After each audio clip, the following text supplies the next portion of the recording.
Okay, I'm in.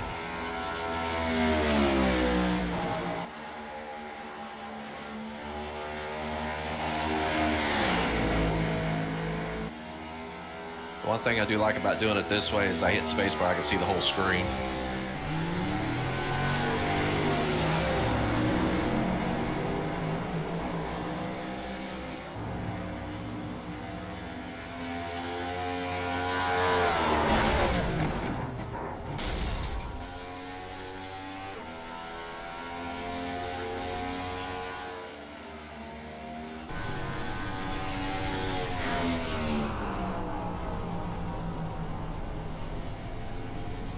All right, Steve, you got anything for me?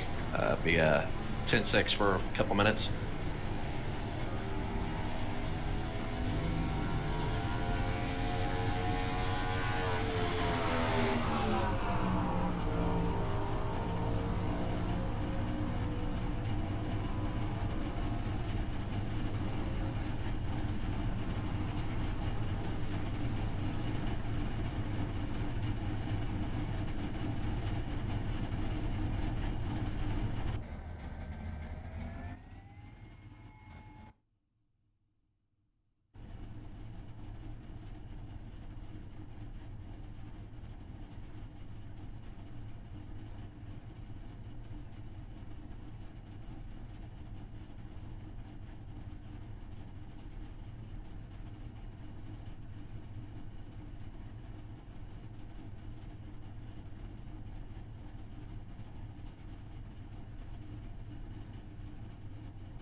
Check, check, check, check, check, check, check, check, check.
Do you want my assistance?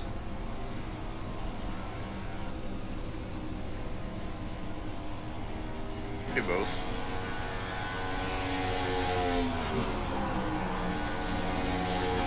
I know that 3 people are definitely beneficial out of 3 people.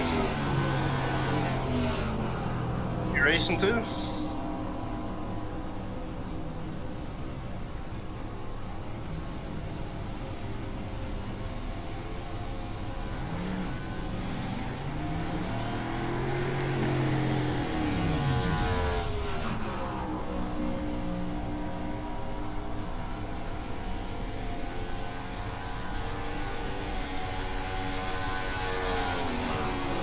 I didn't realize you're live already. We're live already.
Are you able to make any sound adjustments?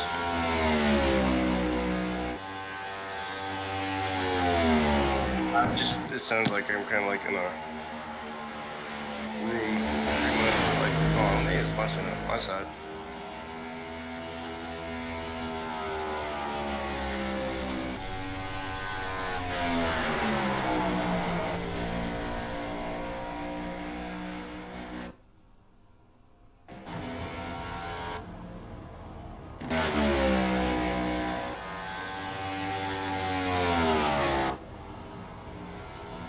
Howdy, Steve.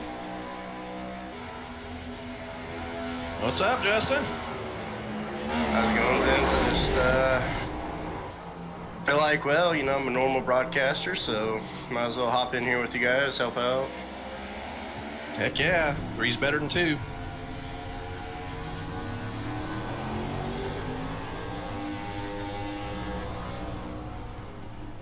I could pump my volume up, yeah.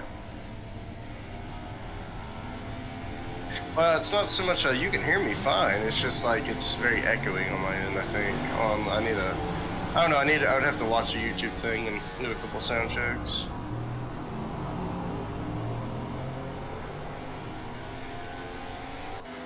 Might just roll with it.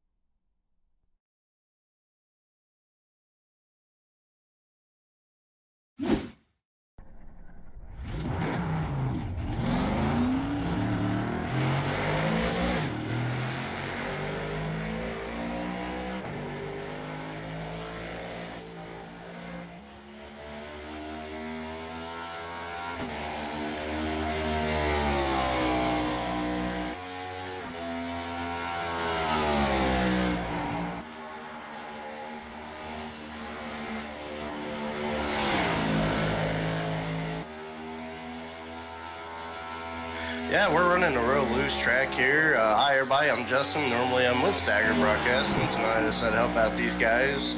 And so thank you, Steve, for putting me up in the booth. I'm also going to be in a car here tonight. I'll be in the 54 machine. No sponsor, of course, but yeah, the car's really tight, or excuse me, it's really loose. It's just like driving on the edge constantly. And right right now we have a major grip problem. There's no grip. The sun is going down, and I think the more rubber we get down the track is going to help this problem. But overall, it's going to be a tough lady in black here tonight.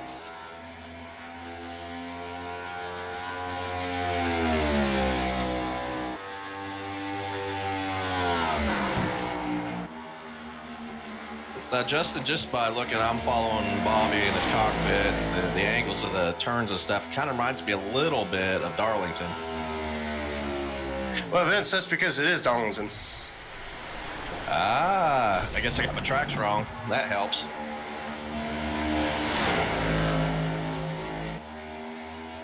Well, I know they'd been practicing Nashville. That's why I was off on it. Yeah, but you mentioned there you're watching Bobby, and right now Bobby Hunter Jr. is rocking the pole position in that number 16 car with a 28.774. Following him up is going to be Shane Wood in the 20 machine with 28.97. So Shane's got a big gap on Bob. Bobby's got some Gapplebees on some people right now. I don't know what sponsor Bobby's running right now. I know he was running the Estes car at one point. I think he had another car in his fleet there. But we'll figure that out as the race progresses.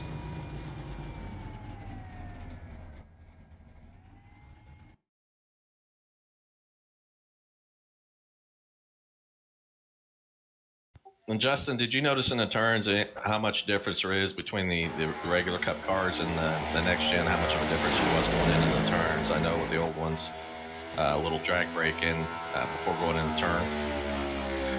Yeah, so you could do that two ways, really. You could do a little drag brake to kind of set the car. I don't really like it. I think a little bit of drag brake is going to tighten it up, which is good. But when going on the entry, I don't feel like there's a big problem. I think it's when you hit that apex and you're coming out, when you start feeling that the back end coming out from under you. But to compare this car to the older car is very difficult.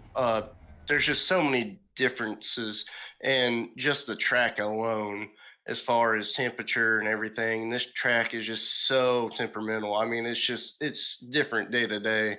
And so to compare the track from today to yesterday and then the car, it's just everything feels different. I think the car all around feels completely different.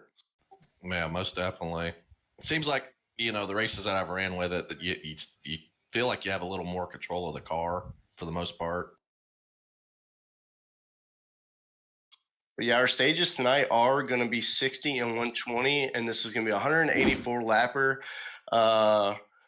And right now we are going to be looking at the track temperature of 84 degrees with the partly cloudy temperature of 79 ambient, 8 mile an hour wind south. So overall, those are pretty normal looking temperatures to me. They're not excessively high, not excessively low. So hopefully we could get some consistency out tonight.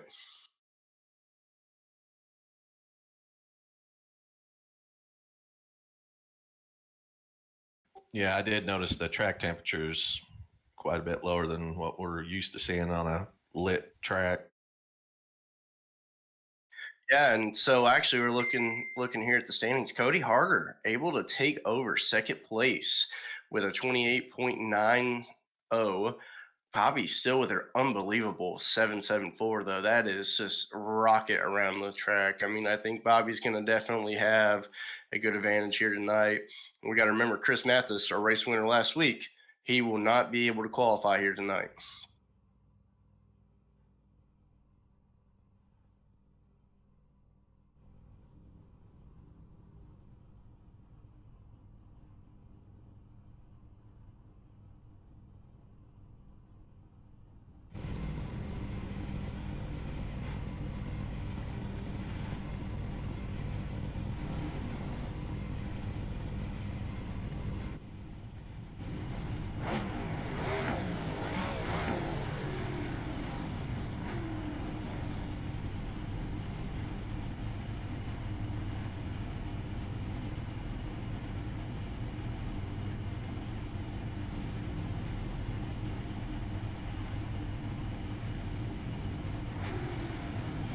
Justin, Steve, do you think with Cody starting on the outside, do you think he might have a little bit of an advantage on the first start there?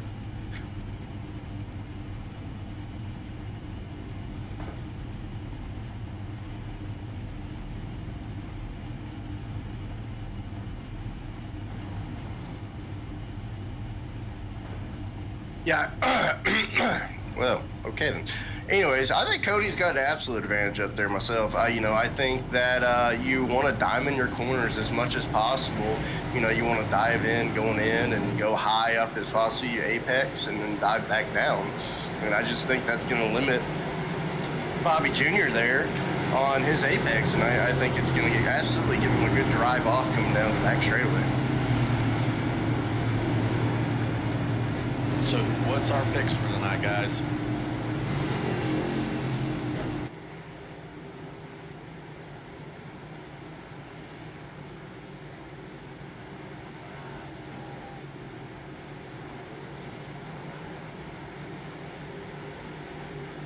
Well, personally, I think I'm going to have to stick with Chris Mathis. This is his kind of playing ground. I mean, it's a loose car. That's how he likes to play. Yeah, he's starting in the back, but we've seen Chris start in the back numerous times and get to the front within a couple laps. I was kind of teetering back and forth, but I know how Bobby is with managing tires, and with a track like this, I think I'm going to stick with Bobby tonight. Pace car's in. Here we go. This one is on the green light.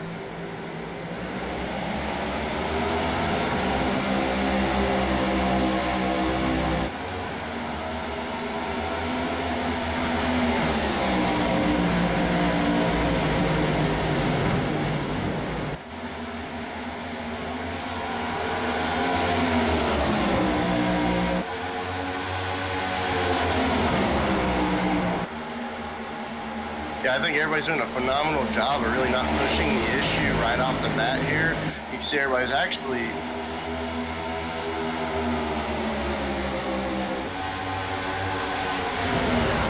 We'll see how long it takes for these tires to warm up a little bit, where these guys can start pushing the limits on these cars up in the wall.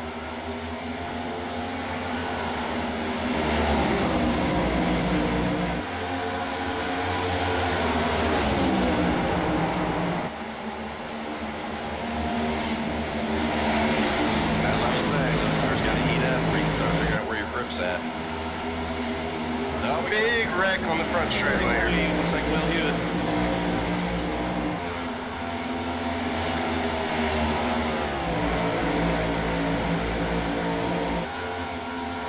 Looks like he cleared the track.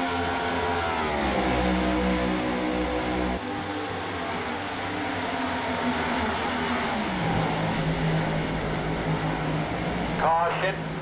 Caution. Bud, tell me about your car real quick.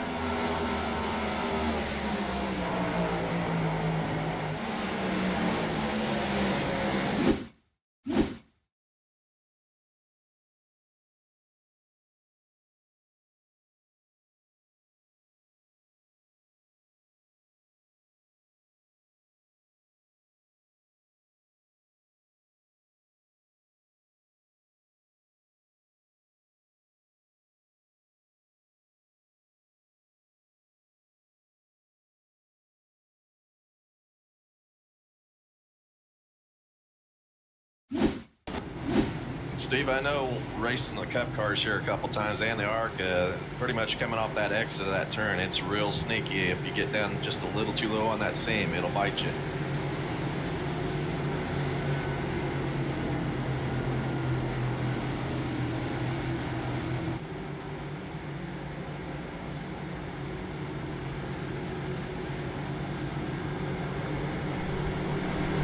My apologies to the broadcast. I had my mic muted the entire time, so everything I said y'all didn't hear. So here we are on lap 5. I'm with you. 179 to go.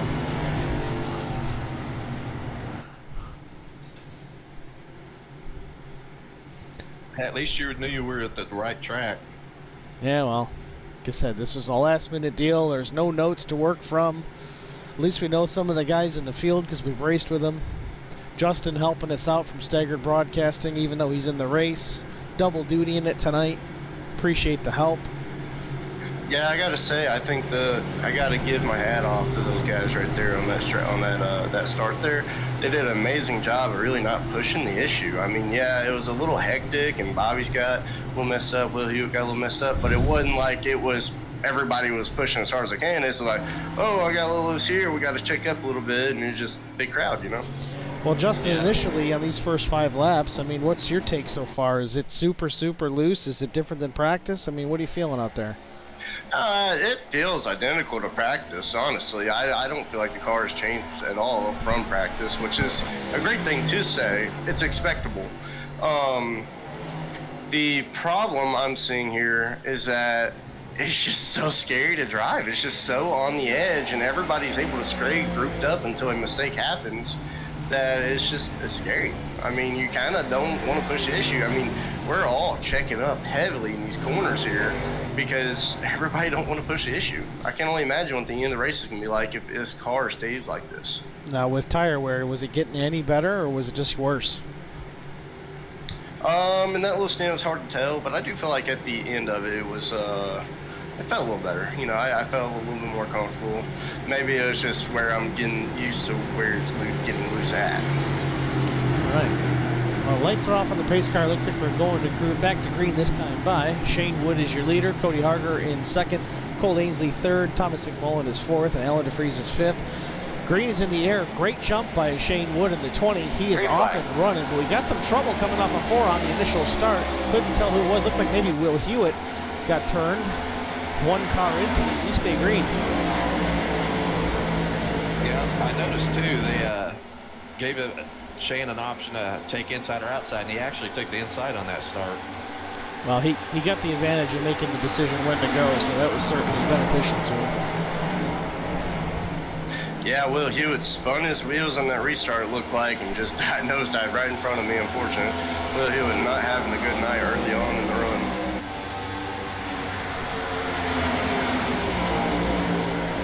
I'll tell you what, I think one of the X Factor guys in this may be Alan DeFries too. Don't overlook him. There goes Cody. Did he keep it off the wall? It certainly looked like he might have. Yeah, he did save it. He's back up, keeping pace.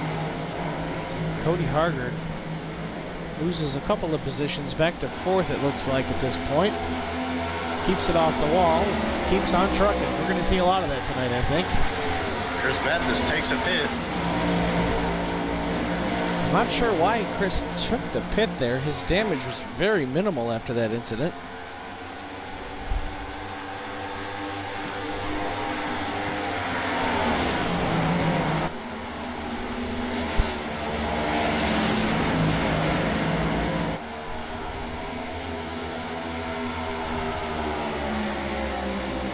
Cody Harger applying some pressure to the 86 of Colt Ainsley. Ainsley doing the same to the 02 of Thomas McMullen.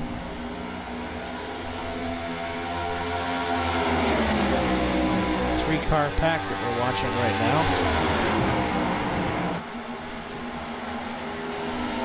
Thomas really working that high line. Cody Harger trying to look inside to the 86. Have the position going into one, not quite.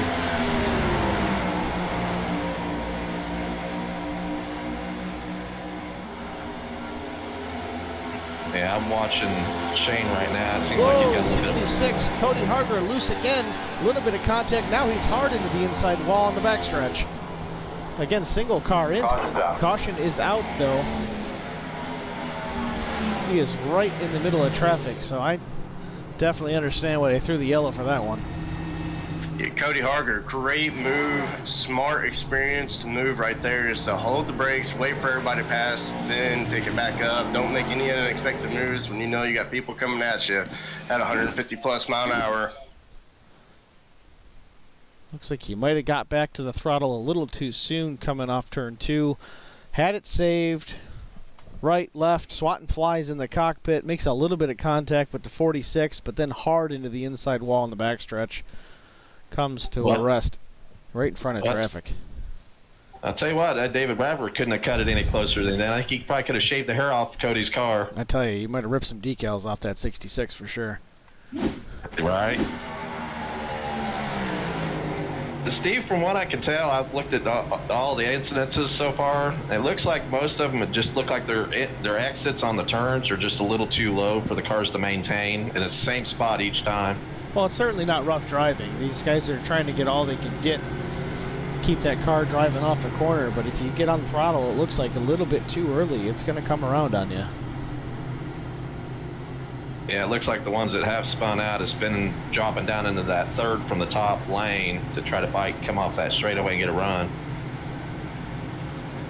Yeah, so far, this is what, caution 2. We're 13 laps in, going to 14. So it's definitely been a tough track here tonight, as experienced as the SCAR drivers are. I've already pitted twice now for damage. Of course, one was just for a wall tap, and the other one was for Will Hewitt's wheel spin problem there. But I mean, what else can you expect from a track like this? This is such a tough track. Well, I'll tell you, Shane Wood certainly, at least at this point, 13 laps in, with Bad Company Racing, seems to have things at least figured out on fresh tires. But we'll see how things progress as the night wears on. Yeah, I was getting ready to say before we had that last incident, I was following Shane around. His throttle movement and stuff sounds really, really smooth going into the turns and off. The 02 of Thomas McMullen has made his way up to the top 2, running right behind the number 20 there, and Colt Ainsley right behind him in third.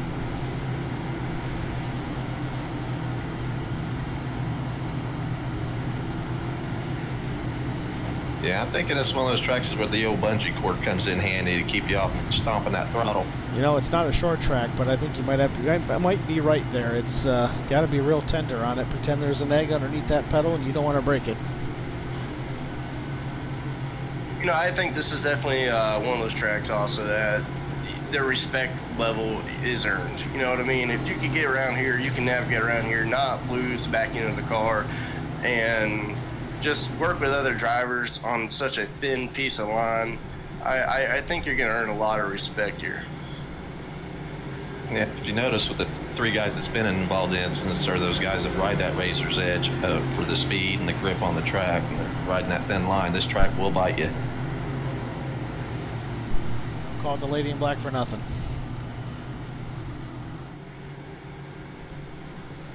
But let's look at the bright sides here. We've talked a lot about negatives on this track here, but look at the positive. We have this long, big old track, technically, where if you do spin, you've got a couple of seconds to make that last minute throttle input or steering input to catch your car, keep it off the wall.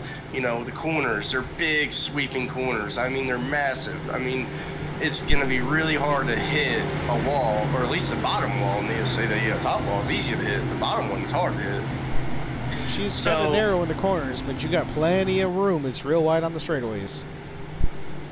Precisely. So it's a great track in that way. Well, I think everybody with these next-gen cars are still trying to learn the steering reaction of these cars. These things can be recovered from most races I've ran so far, can recover pretty easily with steering input and throttle to save them off the walls. And also, we have 4 sets of tires. That's actually a lot for 184 laps. So you can play a little bit of tire strategy with these stages at 160 and 120. It's Darlington, baby. You don't even roll them out of the pits. Right? Green flag's in the air. We're going to ride on board with Shane Wood in the 20 to see how he navigates this old school NASCAR oval, Darlington Raceway. I'm definitely liking Thomas McMullen's new paint scheme. That is pretty sharp.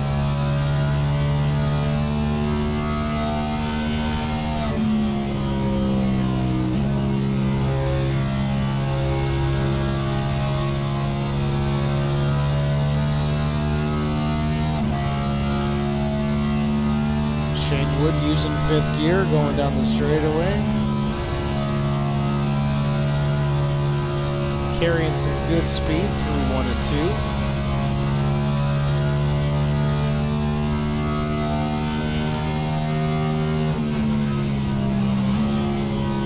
Grabbing 4th gear in 3 and 4. Yeah, I can't say I'd be brave enough to do much shifting on this track. Oh, he must have a real stiff accelerator because he has certainly got it figured out. Sounds real smooth off and on.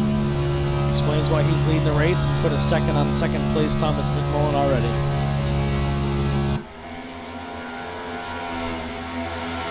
I think with him going down to 4th, being able to drop down that 3rd lane from the top is actually working for him.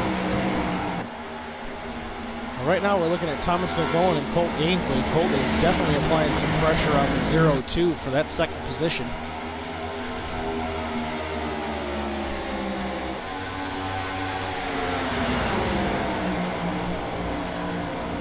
stay with this for a few laps and see if the 86 of Colt Inksley and that butt kicker Chevy Camaro can get by.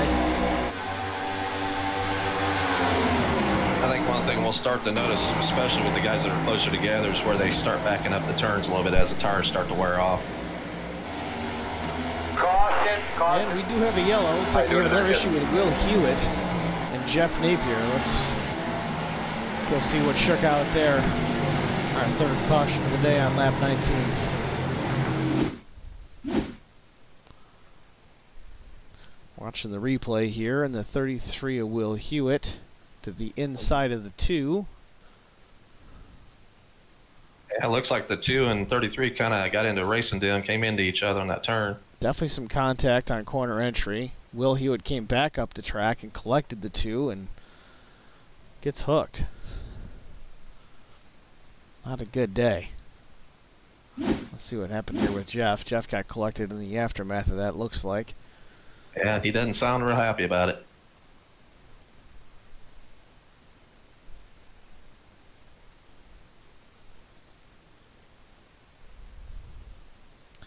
What a bizarre incident.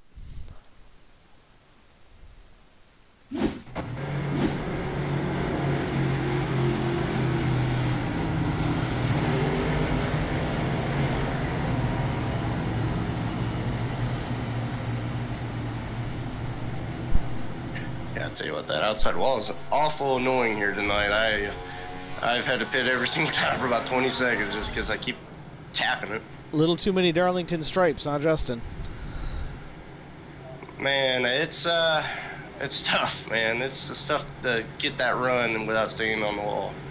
That's why the sponsors put logos on both sides of the car, because by the end of this one, that's only going to have one side to look at. Yeah, I'm taking a look at Jeff's situation. I tell you what, though, being in the booth here with you guys and being on the track, yeah, I'm taking in a lot of information as I'm driving. But really, I gotta say, you guys are all ultimate spotters and kind of crew chiefs. We're trying to, touch all bases over the course of this event, and if we're helping you good, I just hope we're not distracting you while you're out there. I mean, I could get some great information, what's going on with the cautions and, little inputs about what the leaders are doing. It's all really beneficial to as a driver. So I might start watching broadcasting while driving. There you go. Start listening myself, I guess. Professional advice. Looks like Jeff Napier had a little bit of bad luck, got a net code off of Will's vehicle. Yeah, looking at that replay, it didn't look like he actually made contact, so that's just it's unfortunate for Jeff.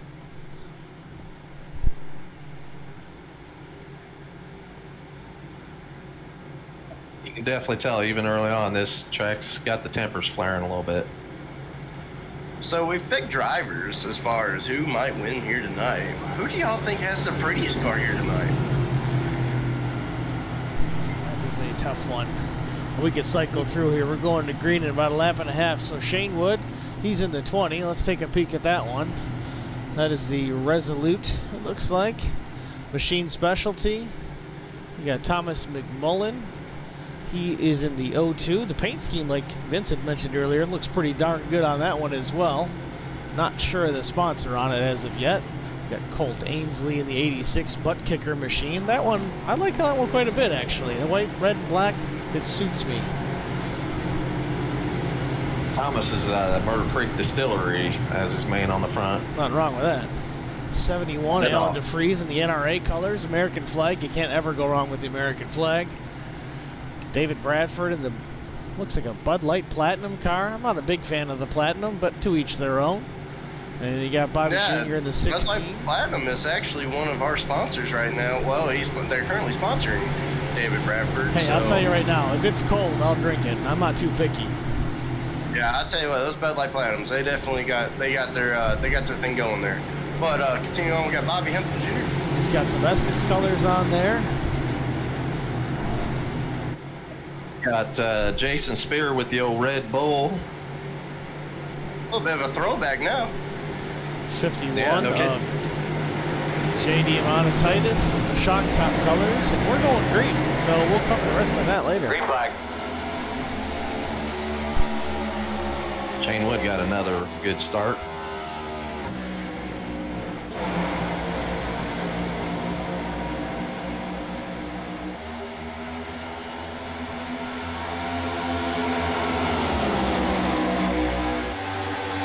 can absolutely tell when you're on cold tires, that is for sure. It's kind of scary. Yeah, you can definitely tell they're pedaling a little more at the beginning.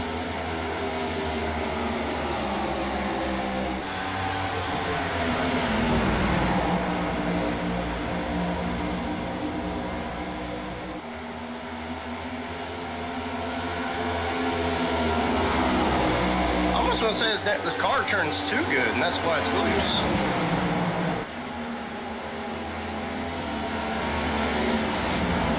Maybe give them a false sense of security that they got a little more bite than they do.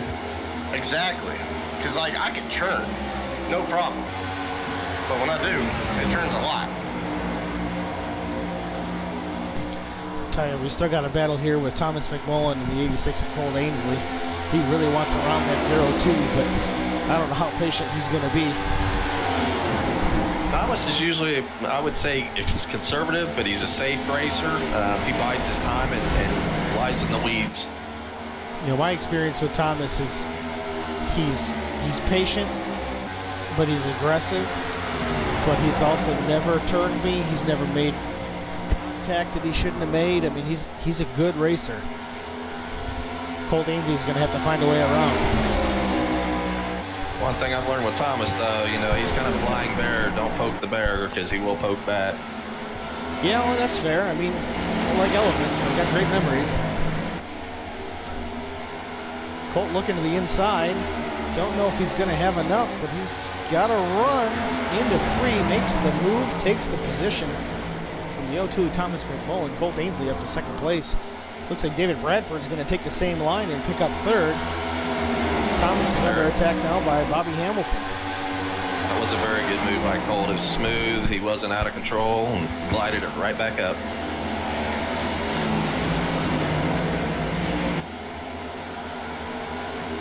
Shane Wood in his own zip code. Shane has got 2 seconds on Colt at this point. He's just untouched. Let's see if he can maintain this for the next 130-some laps. Or really 30. 150. I can race and I can kind of broadcast. Math ain't my...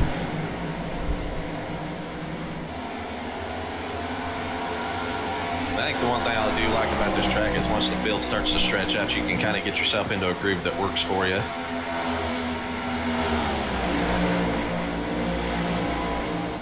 We're about halfway through stage 1 here. Stage 1 is going to be ending at about lap 60 here. Bobby Hamilton Jr. taking a look to the inside of Thomas McMullen. Doesn't have it quite yet. So the 18 of Chris Mathis is looking high.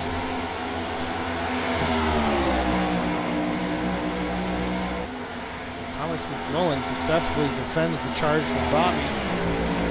Bobby drops back behind the 18, but the 18 of Chris Mathis still pushing hard on the 0-2. Yeah, I gotta say, slower in is faster out, that's for sure. Absolutely, especially if you're on a road course. Keep that in mind down the road. The one thing I did notice, you know, you were talking about Chris going back into the pits. It kind of surprised you. The one thing I think he was looking at was nobody's near him as far as first laps down. So if we get any more cautions, he's going to be the lucky dog in most cases.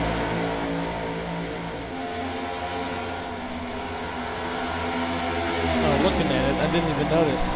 Chris Mathis is actually down a lap here.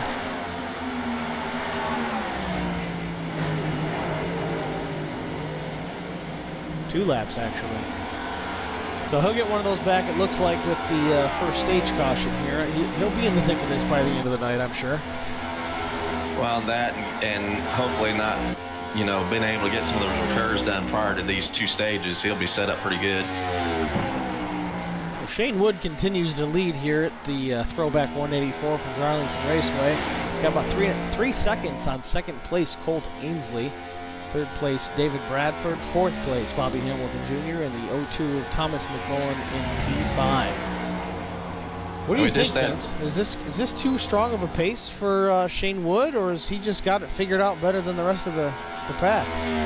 Well, I think the thing we'll have to look at is as we get to the tail end of the stage to see how much bite he's still got in that car, see if the guys that behind him start making up a lot of the gap.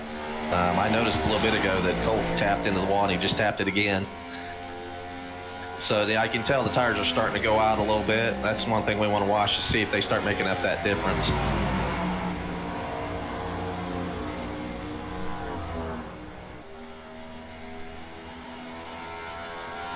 And I can see David starting to measure Colt a little bit. He noticed the Colt's starting to pedal. Yeah, last time by, Shane Wood in the 20 ran almost a tenth quicker than second place Colt Ainsley. He stretched that lead to about 3.5 seconds. Looking back to Colt and David's running about a half a tenth quicker right now. Yeah, I think if David is able to manage to get around Colt, I think he could start clocking some of that time off. Well, keep in mind, Bad Company Racing. I'm sure these guys have been working hard all week at this track trying to find some speed. Yeah, you got a contrast in driving styles between Colt, who's typically a pretty aggressive guy, and you got Dave that just measures the whole race. Well, Colt's aggressive, but he's fast. As long as he can keep the equipment underneath him, he's usually up towards the front.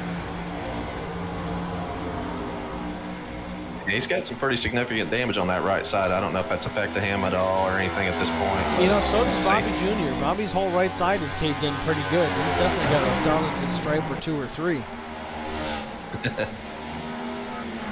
Bradford looking to the inside. He's got him. Crosses the start-finish. Might have had the position there, but definitely has it into 1. Grabs a little bit of the apron in the corner. Slides up high, takes the position. David Bradford up to P2.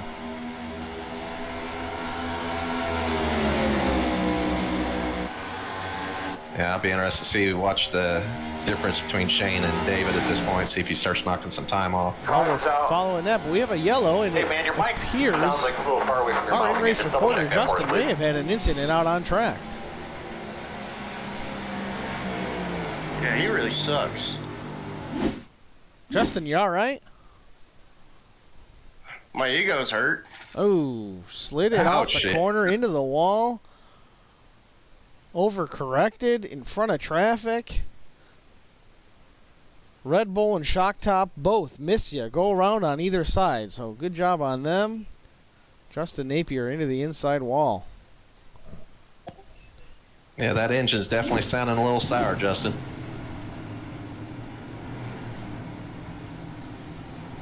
So you have to keep us posted, Justin. Let us know what kind of repairs you're going to have to deal with here. No! Oh, I missed the pits. Oh, Lordy. Insult to injury for Justin Napier. Yeah, this pit entrance here is no joke, man. You got to be on your toes going in here. I've done that a few times here. Yeah, I was trying to catch up the pack, and then at the same time, oh, there's Bibby Road.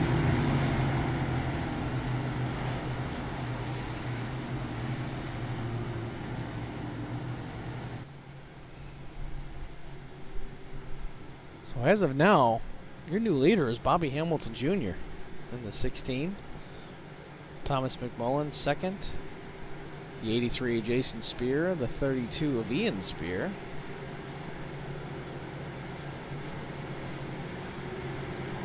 What a tough car. It's just a tough combination here tonight. I mean, just, you get some laps where you got just amazing drive off and you're just full throttle and you're catching the guy in front of you, and you got some that are just like, oh my goodness, I feel very uncertain about what's about to happen.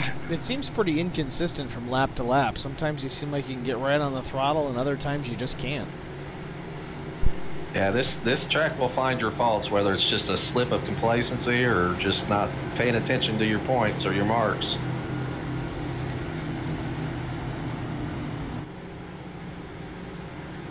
Fortunately, it's like, majority of the cars are already on the way to getting beat up. Not, I shouldn't say fortunately for me as a competitor, but the more everybody else gets beat up, the less it matters that you're beat up.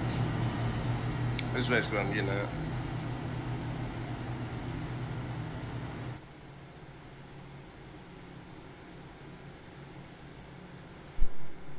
So 40 laps in, 41 laps in, Vince. What's your take so far? It's kind of hard with this first stage because it's been kind of an inconsistent with the caution. So, other than Shane being obviously real strong at the beginning, I think where these guys restart this next green will tell us what we're going to need to know as far as the rest of the race. Even though it's only the first stage, 41 laps in, I'm just really kind of surprised to see how many guys are really having this much trouble with this track.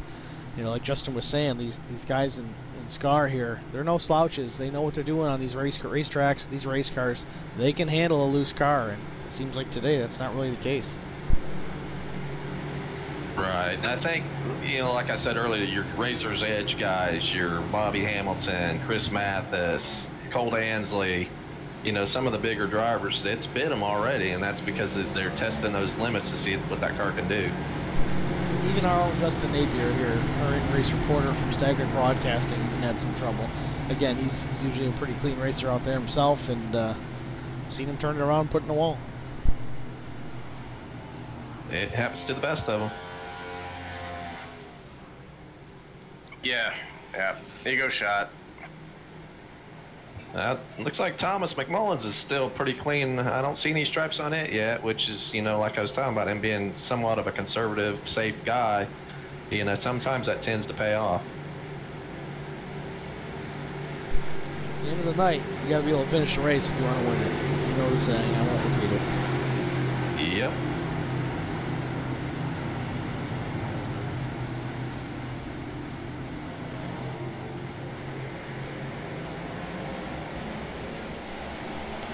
Green flag's back in the air. Bobby gets a decent jump, but Thomas gets a pretty good jump too, and he's right there with him going into turn one at the high side. Bobby takes the apron into one, pulls the slide job. David Bradford a little loose on the entry to one as well, still trying to gather it back up. Let's see what's going on there. Oh, trouble with David Bradford coming off turn two, contact with Alan DeFries and the 51. We got another yellow. Yeah, that looked pretty brutal on the back there.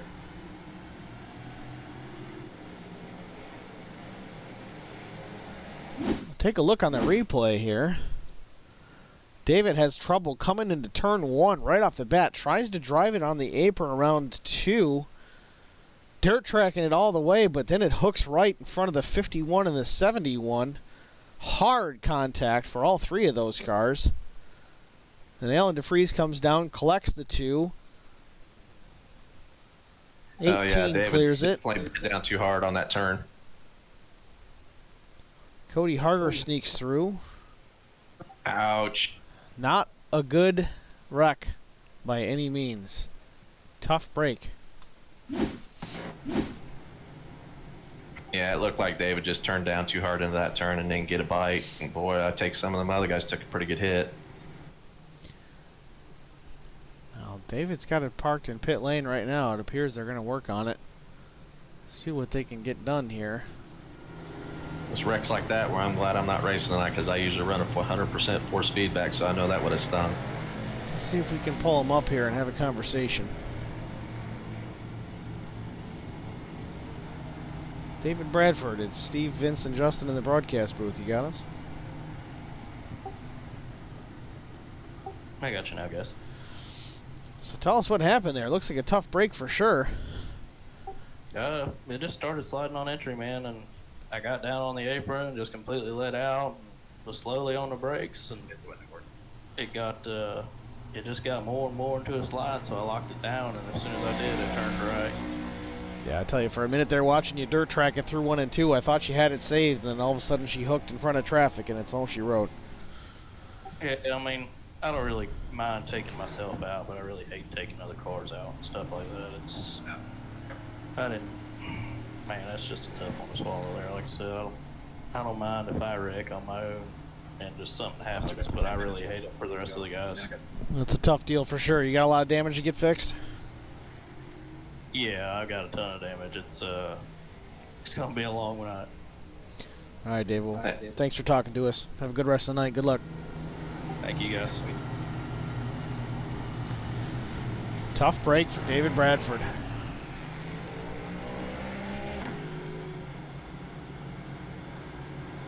Now, Justin, I were think you anywhere near that, or did you see any of that, or no? I saw all of it. I drove right through it and everything. Like, so I just saw everybody getting bunched up in turn one, and I saw David at the bottom. He's sitting there just driving sideways like some Japanese drifted. And I drove around him. I come out of the corner, and there's Colt doing the same exact thing. I drove by him.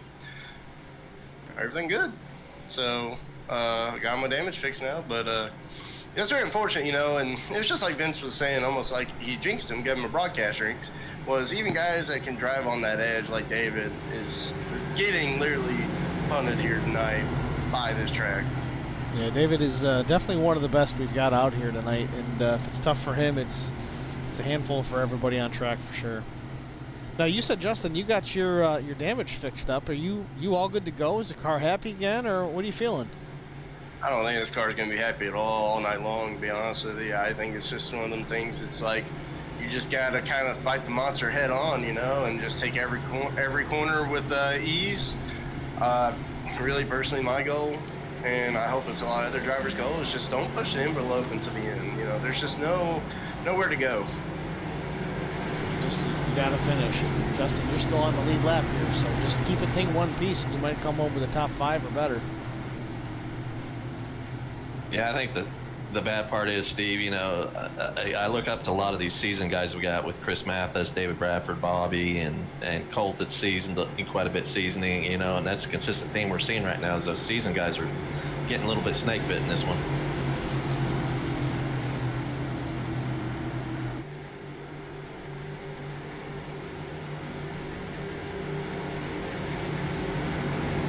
But we are going green once again. We have about a 10-lap stint, kind of a little bit more and a little bit less, about 11, 12. But we're going to see who comes out on top. It was Shane Wood. Maybe. Hamilton Jr. gets the jump on the restart, takes the lead, continues the lead at the line. Thomas McMullen with a great restart as well. He tucks in behind Bobby. Bobby takes the high line. Bobby down. Thomas McMullen down low. I'll get that out of my mouth eventually. The 20 of Shane Wood takes the position back on the high side from Thomas McMullen.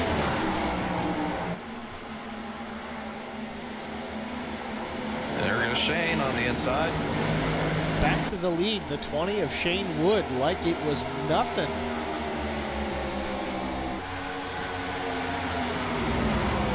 What that tells me there is a lot of practice laps put in to see what this track will let him do. Well, that said, I'm not sure. Did Bobby pit?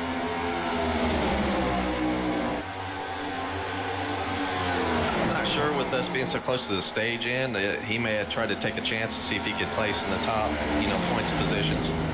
Looking at it, it looks like he pit, but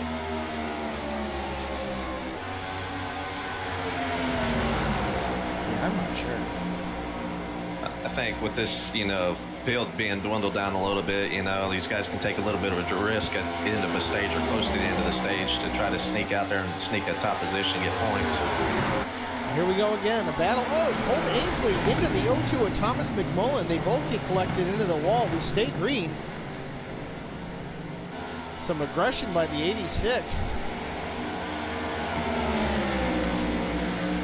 Yeah, they've had their bouts between each other before, so I'm sure that'll be settled at a later date. Thomas has a very long memory. Now, race drivers typically do, them and elephants. Thomas making a beeline to pit lane, it appears. With 8 laps in the stage, this is not a good scenario for the O2. Colt remains on track, still riding in the 6th position. Some pretty heavy damage to that car as well.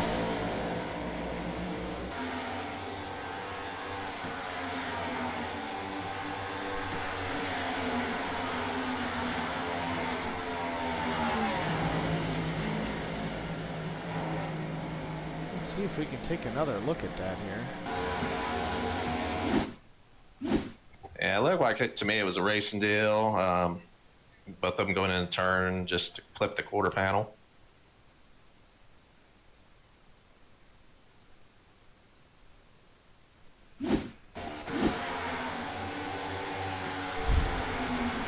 it is what it is. I'm sure they'll talk about it later.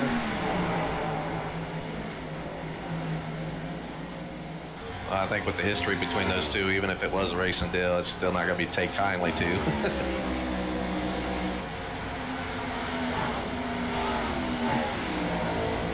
So once again, Shane Wood has leaped out to a huge lead on second place Bobby Jr. at 4.5 seconds with about 6 laps to go in the stage.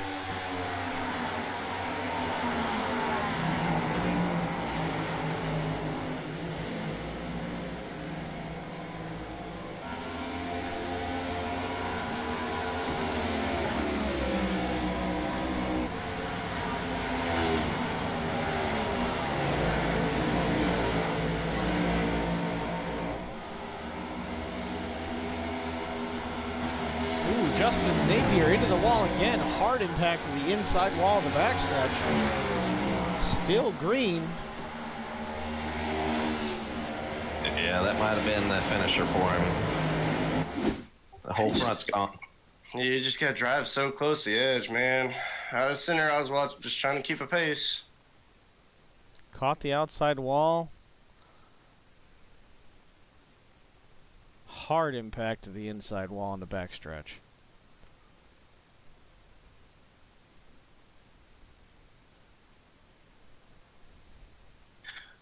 Well, at this rate, we're not going to have any cars by the end.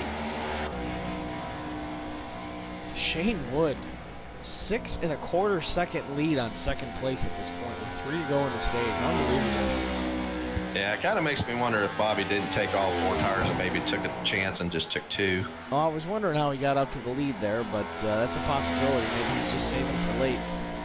Yeah, because I could hear Bobby backing off quite a bit early on the turns, so it kind of makes me wonder.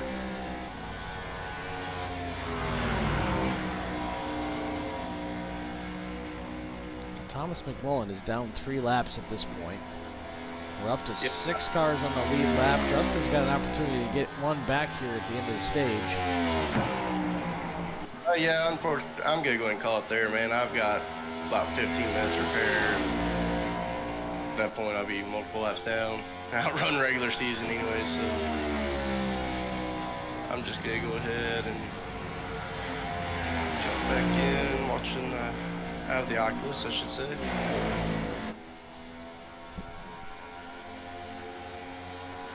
Boy, what a tough track. It's no joke. Too tough to tame.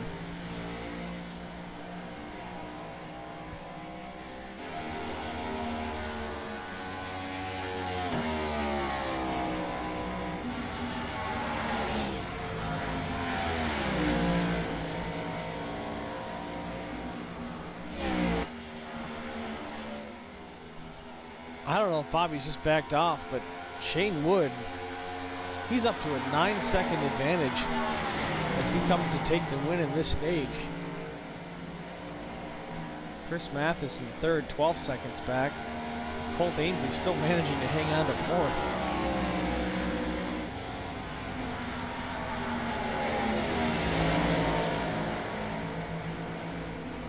So he's got to throw the yellow here, I believe. Caution, man. I didn't hear nothing. So that's the stage. Shane Wood in the 20, Bobby Jr. second. Colt Ainsley actually gets third, it appears. Mark Truxall fourth. Chris Mathis fifth.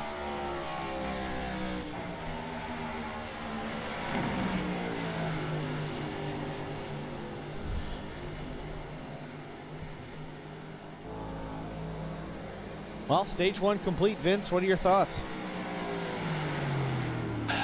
War of attrition. This is a track that you got to be modest in it to stay alive and be within reach of the front pack, because if you don't, this is what happens. Well, Justin, she bit you a couple of times. What's your take? I don't obviously, I'm going to say I don't like it, man. It's like I said, it's like the car turns too good. You know, you get this, like, you coming off the corner and the thing's hooking you. You know, you're like, man, I got this. And then as soon as you put any kind of trust whatsoever into it, there she goes. She's gone.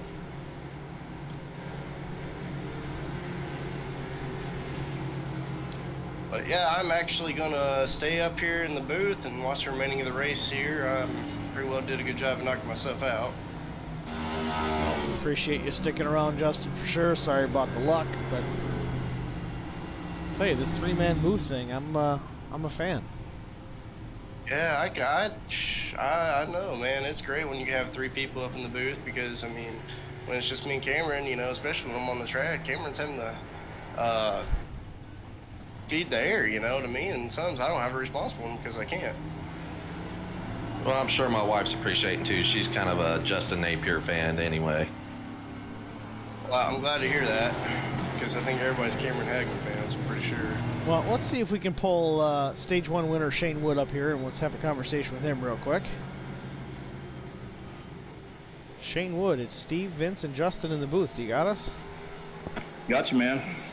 Well, that was a pretty dominant first stage for you. Can you tell us what's the secret, or are you not sharing? Oh, man, just pay more attention to the pedal on the right, I guess. No, I mean, we spent a lot of time here, and I think we got the timing in 1 and 2 nailed down. I haven't figured out 3 and 4 yet on this thing, so we'll figure out that probably this stage. What's your strategy for the rest of the race? Again, you going to share that with us, or? Yeah, you know, I'm probably going to take tires at 120 again. The goal is to stay out front. Bobby's got a fast car, but he's got a little right side damage. I mean, that guy can drive a dang car on the long run, so I'm real worried about that. I'm not worried about my short run speed, so we'll just have to keep in the rearview mirror. The 18 car's back there too, and he's tough, so we got our hands full. The 18 car started last, but he's been slowly but surely working his way to the front. You're going to have your hands full later for sure. Good run on that first stage, Shane. We'll let you get back at it, and we'll talk to you later. Appreciate it, guys. Thanks. Thank you.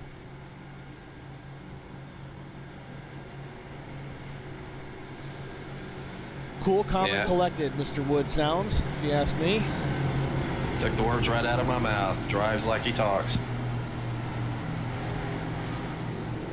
I gotta kind of appreciate Colt Ansley's car right now. It's just absolutely no front bumper whatsoever, but he is still out there.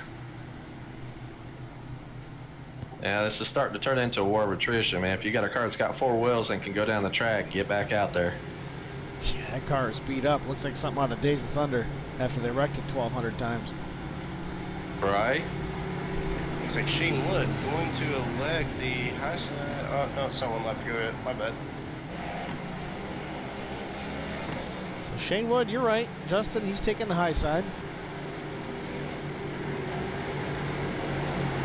Bobby Jr. with the inside lane, still showing some damage on that right side that Shane was talking about. We'll see if it keeps him behind the 20. Mark Truxell there. He's got a perfectly clean car. You know, this track is a little bit on his style. You know, I wouldn't count Mark Truxell out there. He is definitely one that's been pushing through this entire run. You know, I mean, dude, he don't have a mark on the car. Never, ever count out Mark Truxell. He's always there at the end. He keeps that car clean. He lies in the weeds and waits for mistakes and stays conservative. He's kind of like Alan DeVries, and then next thing you know, he's winning him or finishing second or third.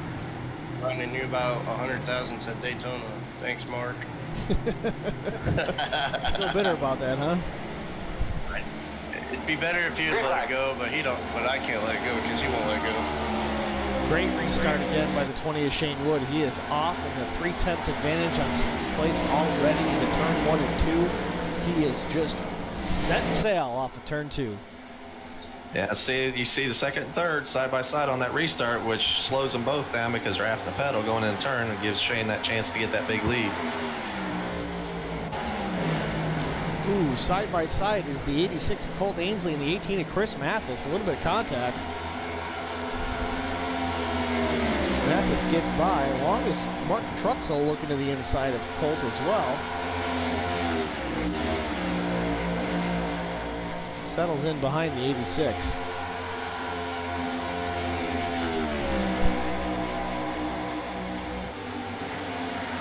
It's unbelievable how fast that 20 car is. I mean, it's almost absurd. I mean, it's almost absurd how fast the guy is versus Bobby Hilton Jr. and Chris Mathis. I mean, just pulling light years on him. Yeah, once you get out in front there and you ain't got traffic, then you can concentrate on your marks and staying smooth, and typically you can build a lead. Yeah, I mean, I guess you do have the clean air going for you, and that'd be pretty important here as far as keeping the car from getting loose, and that's definitely what he's got right now. All that great clean air. Right. Well, to have the big lead, enough room to where he can test some couple things to see what works for him, and then smooth out his runs. Cole Ainsley's going to wave on Mark Truckle there for the 4th position.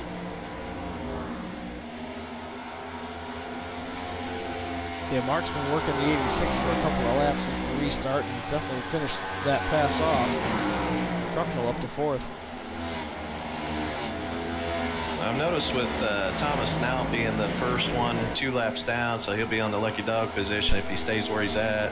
His damage doesn't look too bad. Got a little front on the front right.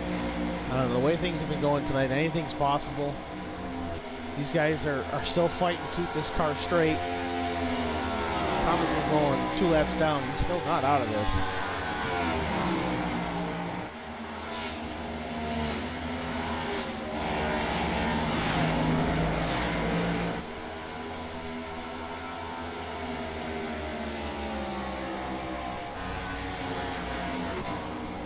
Shane Wood walking away again. Almost a second and a half on second place. I mean, what do you say? How do you call this? Just dominant performance thus far. 71 laps into this 184 lap event. Looking at the speeds, comparing him and Bobby Huntington Jr., looking at the speeds, their speeds are not that far off each other. I mean, Shane may have 1 mile or 2 mile an hour consistently over Bobby Huntington Jr. on the entry and exits, but it's all in how he's driving. It really is all in keeping that the speed throughout the corner. I see Bobby Huntington Jr. dropping to 145 in the corners, and Shane, he's dropping down. Let's see where he's at. Well, he's picking it up somewhere because he's averaging about 0.2 a lap faster than Bobby Hamilton Jr. Bobby cut it down to about a 1/10 this lap, but he's still losing time every lap. It looks like to me when Shane comes off, he's backing off just a little bit on the throttle to where he can get a bite down low and come off that turn and then accelerate. Now let's hop on board with the 20 of Shane Wood and see how he's getting around the Darlington Raceway.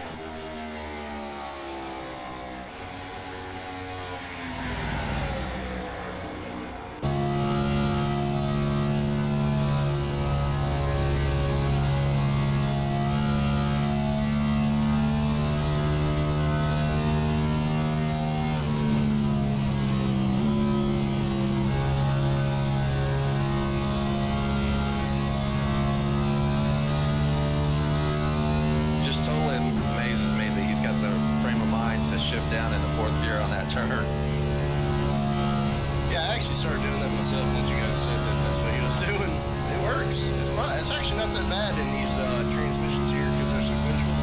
So it's actually a pretty quick, easy thing to do. I didn't think about that too. With this car, it's a little different than the old Cup cars where you had to consciously, make sure you blipped. I gotta say that was the paddle shifters. It was just kind of when I let off the throttle, I was on my paddle down, and whenever I got in, it would automatically just downshift. And then going down the straightaway, of course, you're actually I never had to left throttle or anything. I just go down the straightaway and just shift.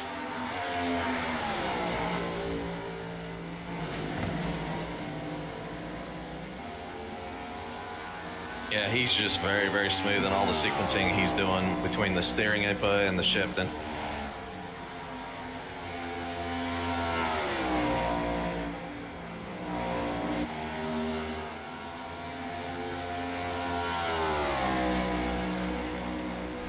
Since the stage, he's still running. Last lap was a 29.50. He's cruising.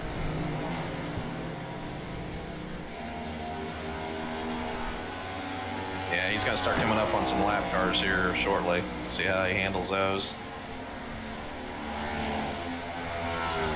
Looks like he's got Jay in front of him right now. Checked up a lot, almost lost it coming off of 2. Shane Wood almost gives it away trying to get around the 32. The 32 actually gets in the wall a little bit. You see what Shane Wood was talking about in the break there, about staying out front in clean air.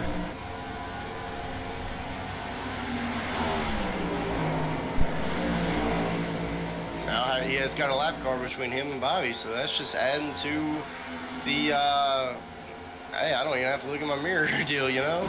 Look at Chris Mathis. Chris Mathis caught Bobby Humpson Jr.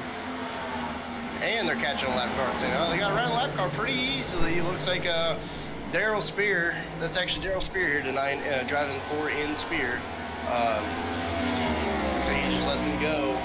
So Bobby Humpson Jr., tough spot. He's having to keep up a strong pace to even be able to keep an eye on Shane Wood, and then he's got Chris Mathis right there in his mirror, just filling his whole mirror up. You know, I don't know if Shane has backed it off a little bit or if Bobby's stepping it up, but the gap hasn't increased significantly since we last talked about it. He's only about a second and a half back from the leader, where previously Shane was getting 2/10 a lap on Bobby. Looks like trouble with Chris Mathis. Pushing his limits there. Great job out of Chris Mathis there, keeping it off the wall, keeping it off everything. What will Chris do? He's at a full stop right now. I don't know if he, there he goes. He puts in gear, got the car started back up, here he goes. Well, let's go to the replay here, see what happened to Chris Mathis. I'll be taking a commercial break real quick.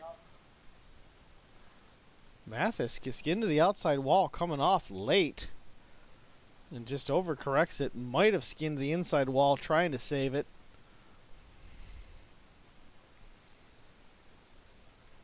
I think the worst thing he got on that was some hurt tires. Maybe a little bit of damage on the right side, but I think he'll continue on and be okay.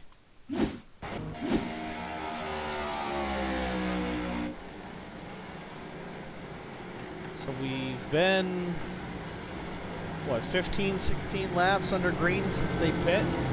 Did they even waste a set of tires here, or do they kind of save them, hope they get another yellow here coming forward? No, I don't think there's a big difference between old tires and new tires, to be honest with you. I didn't feel comfortable in new tires. I didn't feel comfortable in old tires. I just don't think tires is really a big deal here. I think maybe at the end it might be a bigger deal, but... Well, I don't think it's so much feel, but I definitely see it in the lap time. Yeah, but we're nowhere near a stage in. I mean, we got 40 laps to a stage in, a little less than 40 laps. I just don't think it's going to be beneficial to take any tires right now. I think if anything right now, it's going to be, hey, get some damage fixed, get back out there. Of course, guys are going to want to save a set for later, but interesting story here I'm seeing is Thomas McMullen, and Vince was mentioning earlier, he's getting a lap back right now. He was only down 2, so if he can keep things clean till the stage break, he may get another lap back and be on the lead lap in contention for this thing. As we said, he is not out of this. All right, fellas, I'm back. Vince, we were just talking, Justin and I, about the 0-2 of Thomas McMullen with this unplanned yellow. He's gotten one of his laps back. He's only down 1.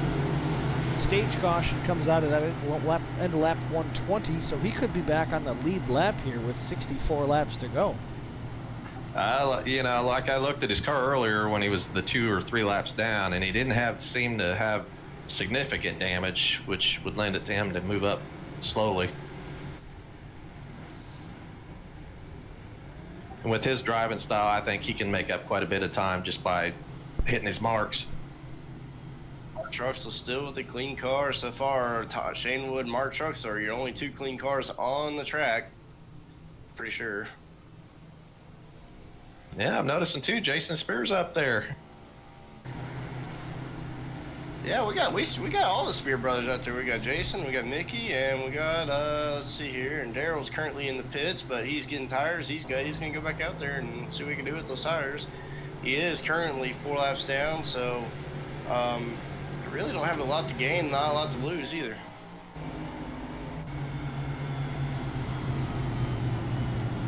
So it's Mickey Spear in the number 2 Miller Genuine Draft colors. Right. And then it's Daryl Spear in the 32. It says in Spear, but it's actually Daryl.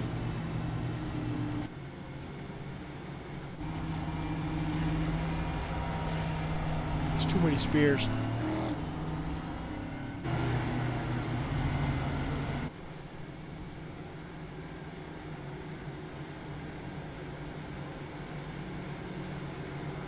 Well, with this many spears here, there is a pretty good percentage that they're going to get TV time. A spear will get TV time. Well, that's the truth. We're trying to cover everybody we can, you know. We get a long green here, we'll go through the field and make sure everybody gets at least a little shout out. Obviously, those guys that are in the pit lane, they already got a shout out, though it wasn't a great one. They got some TV time for being backwards or sideways or in the fence.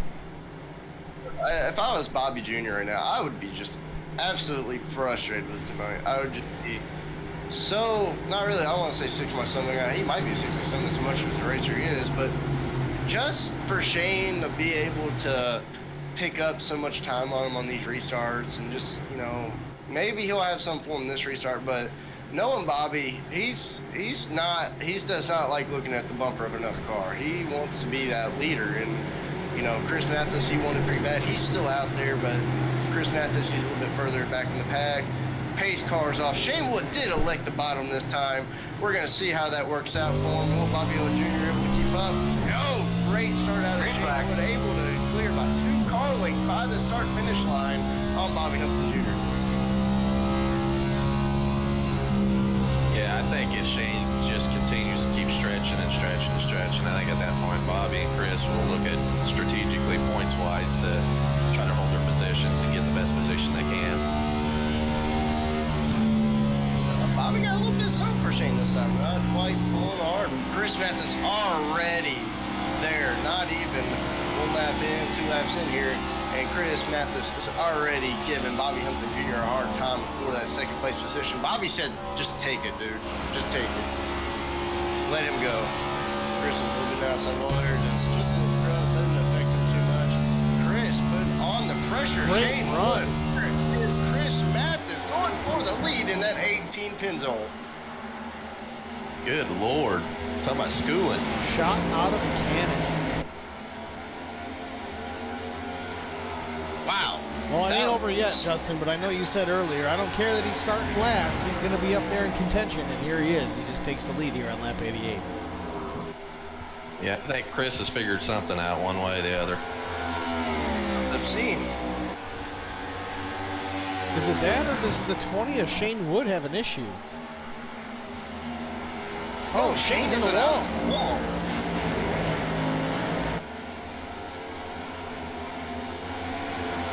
Under pressure by the 16 of Bobby Jr. Looking inside.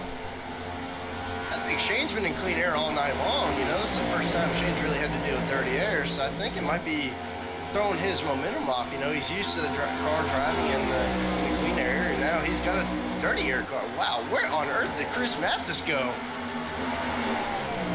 Well, with Shane getting into the wall, Chris has definitely gotten away to about 2-second advantage over this group here.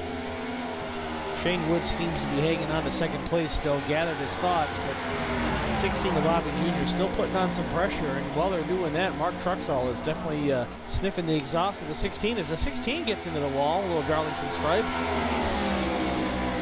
Yeah, I'd be interested to see with the way Chris is pushing right now to see if he's going to burn those tires up pretty quick.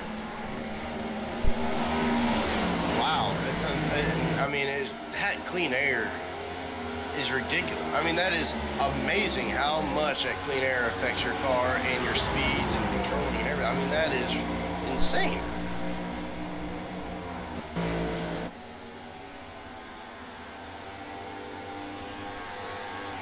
As we continue to watch the battle for second and third here, Chris Mathis has stretched it out to almost 3.5 seconds. Shane Wood with some trouble on the restart, moving up the position to the 18. Mark Truxall making a move to the inside of Bobby Jr. takes the position. Mark Truxall in the 5, up to P3.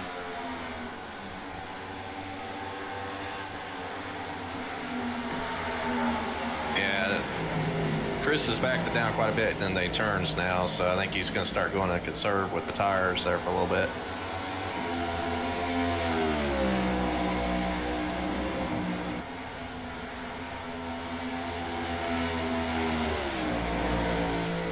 Mark Truxall sporting the Little Tate's Cupcakes sponsor on the side of that car. Seems to be riding with him on every car he's got. Putting on a show for him tonight.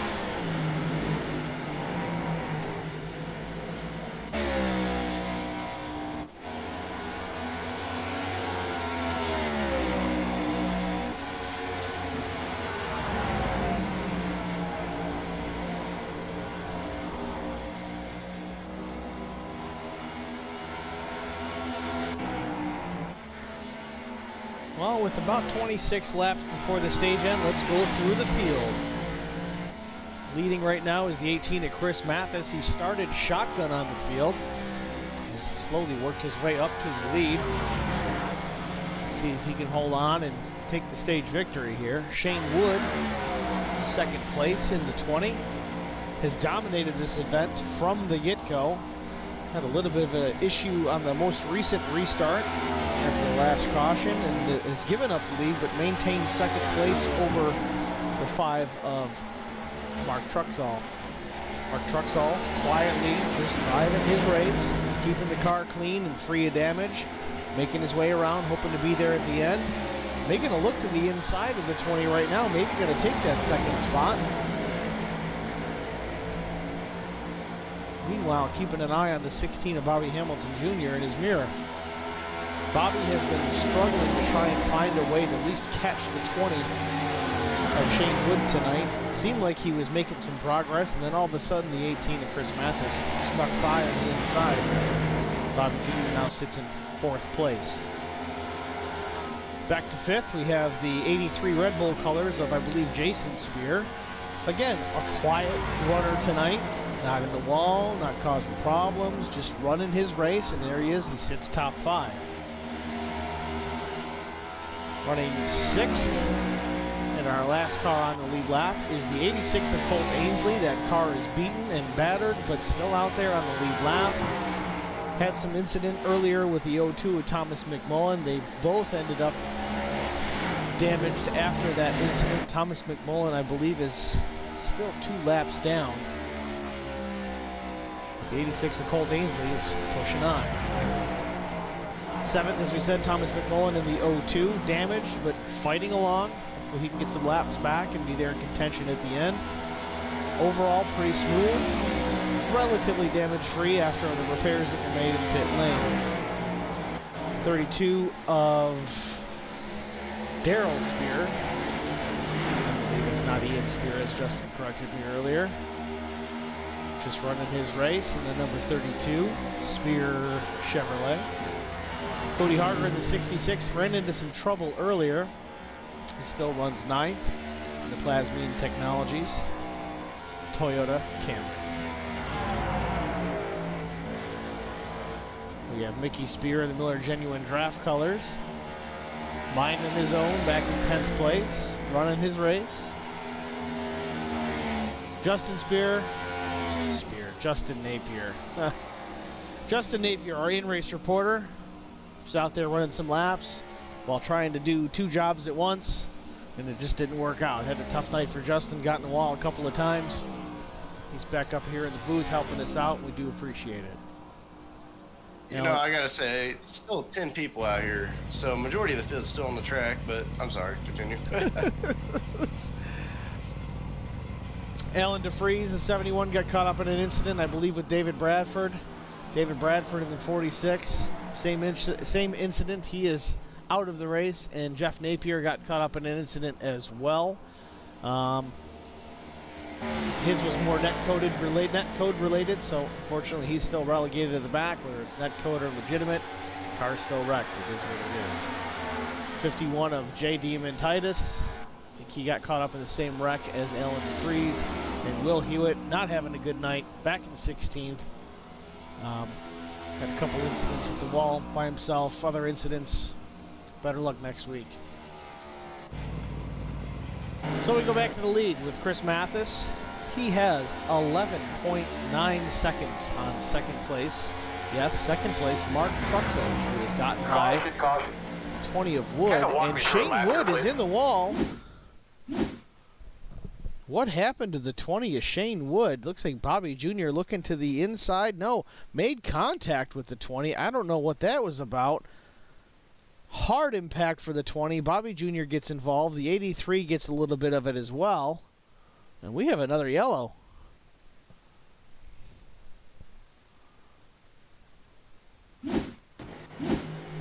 Did not see that coming.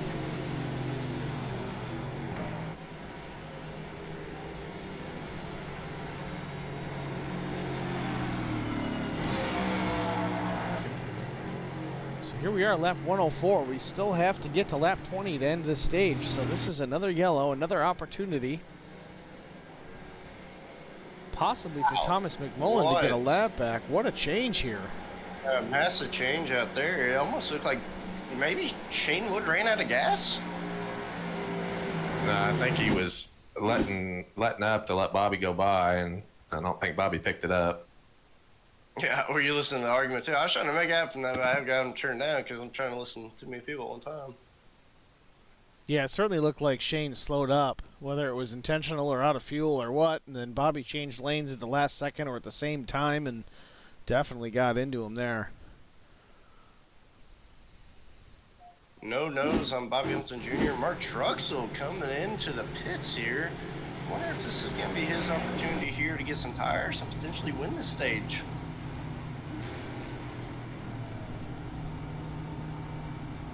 Mark Truxell taking 4 tires. Chris Mathis staying out. He got new tires last round. So here we go. We got 20 laps. Mark Truxell with new tires. This is going to be interesting. Not a big field, but still plenty of storylines to follow here. I mean, it's not big at this point just because there's been so much attrition. This track is certainly very tough to get around without catching pieces of the wall. We talk about the Darlington stripe, but even the inside wall is getting some action tonight.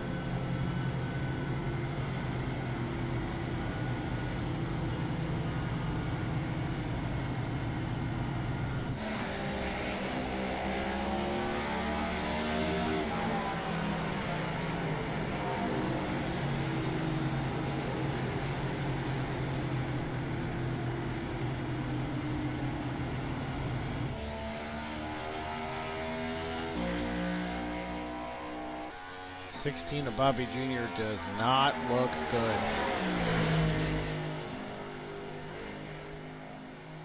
But he keeps it on the lead lap. You know, Colt Ainsley has shown with some pretty significant damage, you can keep this thing running. You can stay up there in the thick of it. Colt Ainsley's still running 4th.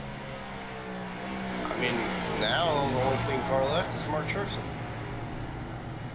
Lance Davisbury, he's got a pretty good-looking car. I mean, it's got a little bit of damage on it, but overall, it's never mind. No, it's a little crinkled. Now I'm curious. The 02 of Thomas McMullen. He's leaving the pits right now. Car looks relatively clean. He's down to 1 lap down.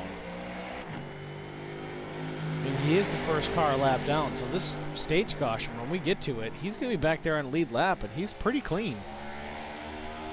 Yeah, it's definitely going to open up Thomas for this last 60-lap stint after this stage. I just think he's going to have a hard time chasing down Chris Mathis with that clean air. Yeah, all of a sudden, Chris Mathis has looked super, super stout.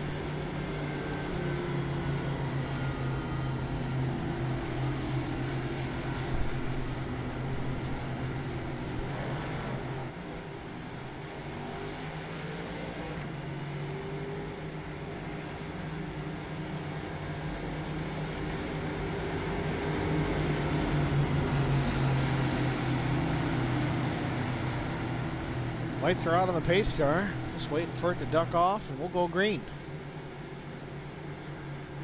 He's still alive, Vince? Oh, yeah. Yep.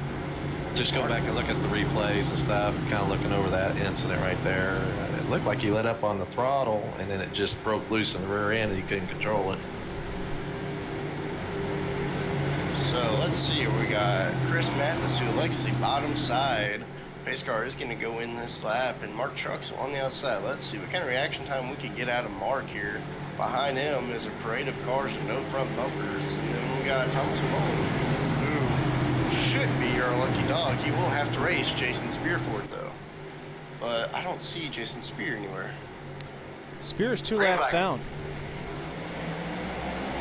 So Thomas McMullen is the first car 1 lap down. Yeah, now I just updated. Bobby Hampton Jr. to the lead there with an incredible nosedive, pretty much. Through 1 and 2. Bobby's going to No have front that bumper. No front bumper.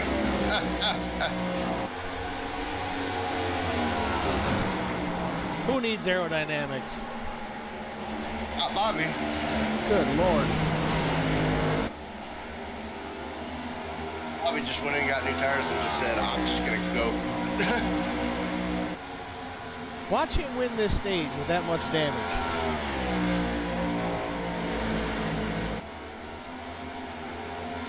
You know, I'm sure. I don't think I got tires in that first stage caution by accident. And now I'm curious, so I'm going to go look. Hey, you got the bumperless twins there next to each other. I forgot to get tires in that first stage. So I was sitting there driving on old tires when I wrecked. Well, no wonder it didn't feel like there was any difference. He had the same set of tires on it. I started thinking about, like, man, there's an awful big difference there. Like, wait a minute. We got Jeff Napier, Old Ansley, and Bobby all looking like identical triplets.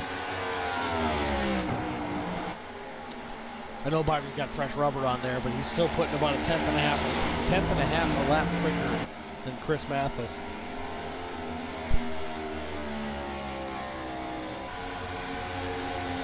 Breaking the rules of aerodynamics. That's what they were saying about this next-gen Cup car, is that aero wasn't going to be as big of an issue, and it's certainly proven it right now. Chris Mathis is gaining a little bit of time. He's down to less than a tenth off the pace of Bobby Hamilton Jr., but you know, Bobby's got fresh tires. Chris stayed out. See how things shake out here in the next 9 laps.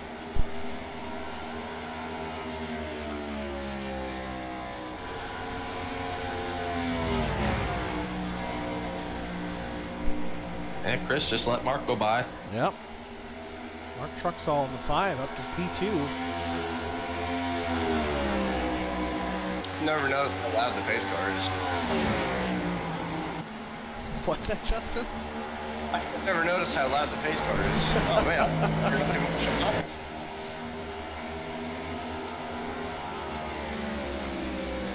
Mark Go look Truxall. at the pace car. I'm telling you, go look at the pace car and listen to it.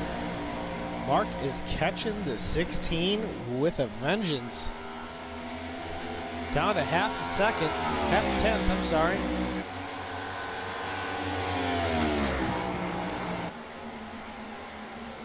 Yeah, Mark put on a very strong end here. He's got time, too. He's got plenty of time to catch Bobby Hampton Jr. Mark's last lap was almost a half a second quicker than the 16 of Bobby Jr. with roughly 5.5 laps to go before stage end. He might catch him here.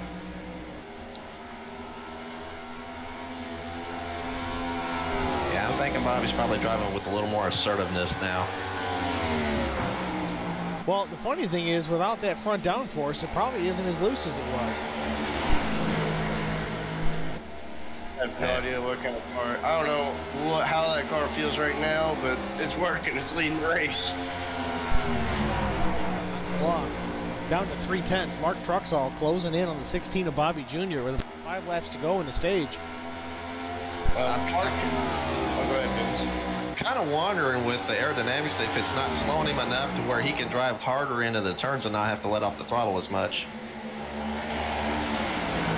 And you know, right now all Mark's got to do is just sit there and focus and just not make any. Here. Mark Truxall in the 5 to the lead. Uncontested. Bobby Jr. back to second place. It's just weird. Bobby's car looked a little shorter than the other cars. Like, I know it's missing a front bumper, but man, it looks like it's been like the wheel length of it's been shortened up a little bit too. Crumple up a piece of paper and throw it in the wastebasket. It gets a little shorter too, and that's about what that car looks like. It's ready for the trash. Now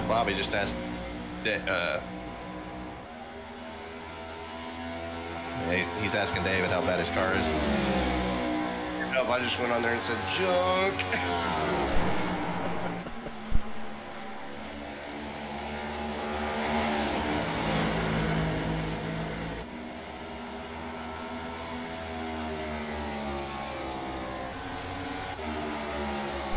Once again, Colt Ainsley in behind the 0-2 with Thomas McMullen.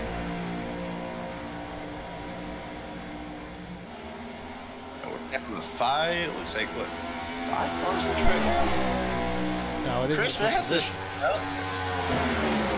But the way these cars are driving kind of have flashbacks of NASCAR heat days. Oh, Shane Wood's back out now. Mickey's parked it. Let's see. So now we got 9 cars left. No, 10. Guys, I'll tell you, if Thomas gets back on the lead lap here, it looks like he's going to, with this yellow, there's going to be a heck of a battle between him and the 86 of Colt Ainsley, because Colt is racing him like it's for the last lap at the win of the Daytona 500. Thomas said, "No, you go. You just go. We're not chancing this, guys. Come on." No, he's going to wait it out, I think. He's going to get his, I'm sure.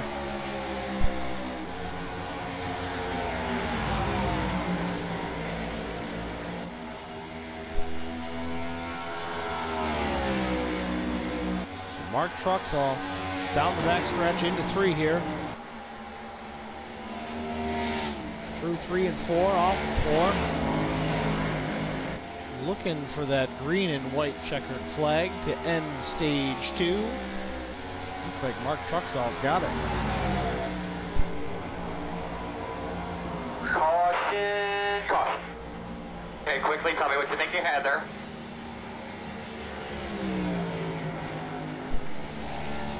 Congratulations to that car. He's going to bring home stage 2. So that's a great leg up. That's definitely an ego boost. And personally, if I was Mark, you should have 2 sets of tires left. I'd go in and grab another set. Go out again. Lead more.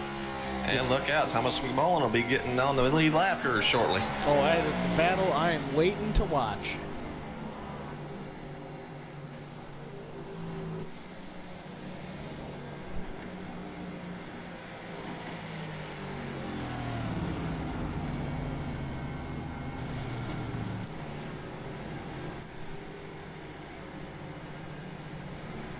Stage 2 in the books. Mark Truxall takes it. Second is Bobby Jr. Third, Colt Ainsley. Even with all that damage between him and Bobby, they look like they were in a demolition derby, but they're making it work. Chris Mathis in 4th. Thomas McMullen 5th. 1 lap down. Not for long. Mark Truxall likes to stay out. He says, my tires are fine. That's going to be definitely an interesting call there. If I had 2 sets left over, I would absolutely just go ahead and use 1 set for that start of that. You got 60 laps left. You can make 1 set last 30. I think maybe he's intending for a midway caution or so on this stage. He just might be factoring in, hoping there's another yellow. If there's another yellow late, there's only 5 cars on the lead lap. You could take that set of tires late just because and drive away. Well, and also look at the factor of now he's guaranteed to have the lead. If he would have pitted, there's so many factors that could have happened. He could have missed his pit stall, could have had error, someone else took 2 tires. You know what I mean? There's a chance that he would have lost the lead. Yeah, I think with some of these guys that are. Yeah, I think with some of these guys limping in, they were taking advantage to try to get as much maintenance as they can and try to pick up a little bit of speed where they can.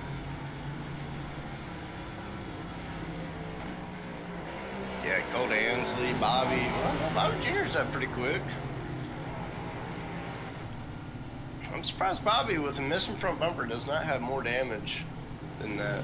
Or not more damage, but more time in the pits. Well, you know what? The way the car was running, even with all that damage, maybe it's optional, and maybe he just didn't take it. Don't just fix what you got to fix, and then get back out there. He was pretty competitive. He's still on the lead lap. He's still showing 2nd place on the field, so we'll see what he does in this next restart. I'm really OCD about if I have damage, I want to get it fixed, and I'm with you. It killed me so many times in races because I'll go to the back of the pack, back of the pack, back of the pack, just trying to get my damage fixed. And then I finally get it all fixed, and I'm like, yay, I could go racing. And then I go out there and get another scuff, and I'm like, oh my gosh, now I got to get more damage fixed. Yeah, even on the short track we had the IROC race. Karsten Conway, the stream is apparently having an issue. Yeah, I'm trying to work on that right now. Looks like we're back up here. Mark Truxell, let's see here. He is at number 5, Little Tate's Cupcakes. He's driving the Camaro here. He's got Bobby Humpton Jr. on his outside. What can Mark Truxell do here tonight? You think he's going to go bottom or high side? He's right in the bottom, so makes me think he might go for that bottom line.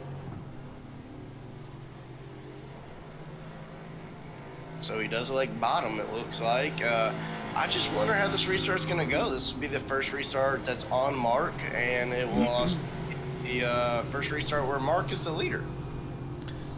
So let's see if we can pull Mark in here real quick. Let's see if we can catch him. He's not a big talker when he's racing. I personally know Mark, and I can tell you it's going to be better to catch him after. Okay, we'll leave him alone. Yeah, right now I can tell you right now, Mark is in game mode. He is not going to want to talk. He is very, very, very focused kind of guy.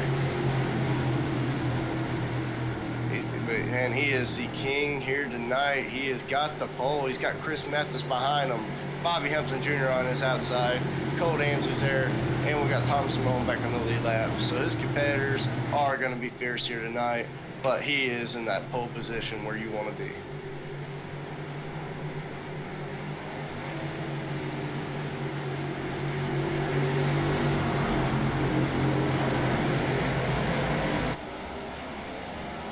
Green flag.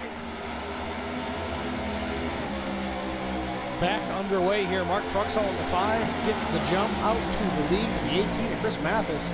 Hot pursuit. High side probably looking low here in a minute. Looking to the inside. The 5 goes low as well. Stops the run, but not for good. This is intense. You have no idea how intensified this is right now. Mark is probably watching a little bit of his mirror. Chris is just like, all right, let's see where I can get a hole. He goes down the low side. Gosh, Mark does not want to give that up. He knows if he gives that up, he's going to lose that clean air.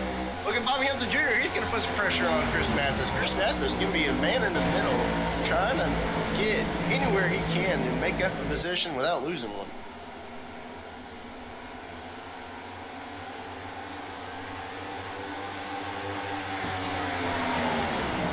Actually, a really great race to watch here. Mark Truxell, Chris Mathis battling it out. This is really intense if you actually know these guys. And looks like Chris Mathis is going to get that outside line and they'll be able to overtake Mark, but I think Mark's going to have something to fight back with. Now, Justin, here's a question I didn't look at earlier. What was the fuel percentage on this?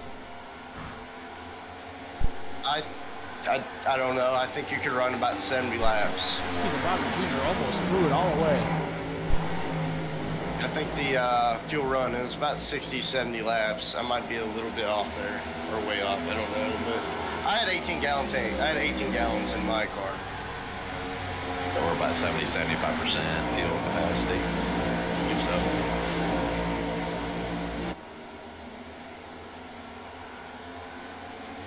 Chris Mathis, your new race leader, already half second ahead over Mark Truxell. Probably going to be about 1 second by the time we get to the start-finish line here.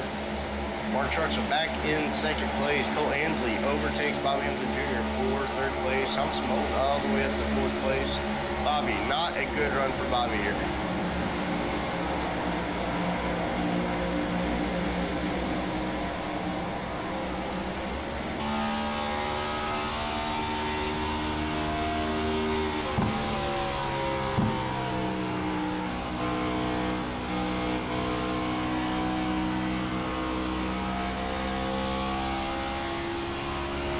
Yeah, I believe we'll be seeing the Thomas and Colt show here pretty soon.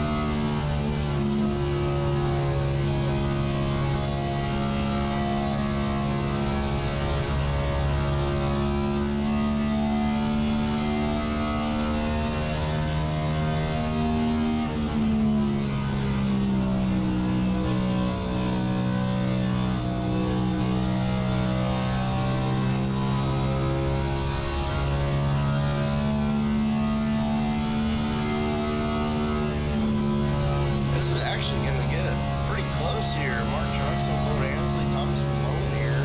They keep it this pace here. We're going to have a three-way battle for second.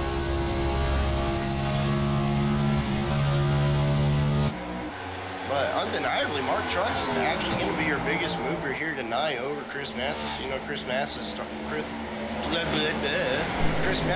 in the back. He started 11th, currently sitting first. So that's about 10 positions he picked up. Mark Trucks started 13th, currently second. So actually he picked up, what, 12, 11? Man, I'm glad I'm not the only one that did that.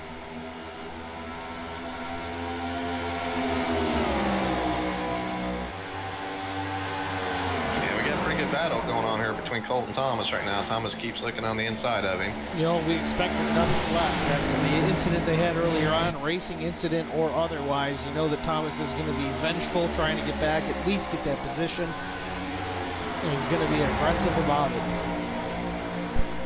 Yeah, they still think in their head, though, they have 50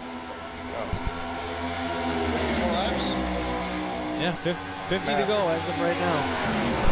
50 to go, and they're racing like this. Oh, Mark Trucks at the bottom there, going into the high side. We got a three-way race going on here. Now remember, the 5 at Truxall did not take tires. He actually gets out of the way.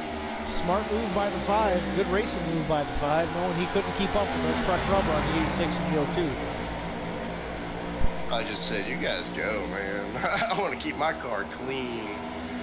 I think he's at this point, he's wanting them to battle there and get that yellow. He's smart, yeah. He's waiting. They wrecked before in the race. They might as well do it again and give him the spots. Thomas speaks down low again. Yeah, what a good show between these two. Yeah, I think Thomas is trying to put a little pressure on him, make him burn those tires up. Just a little, hey, how are you, by the 02 of Thomas McMullen, and the 86 of Colt Ainslie lets him go.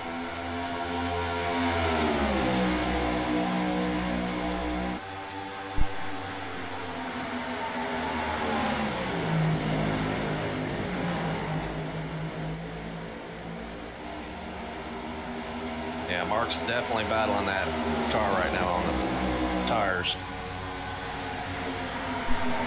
But there you go, guys. The 02 with Thomas McMullen from 3 laps down to second place with just under 50 laps to go.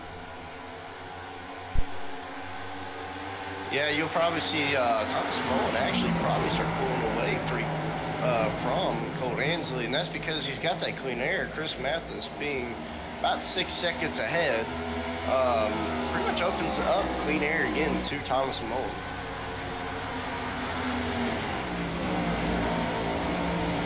Unfortunately, Thomas has actually got nose this time.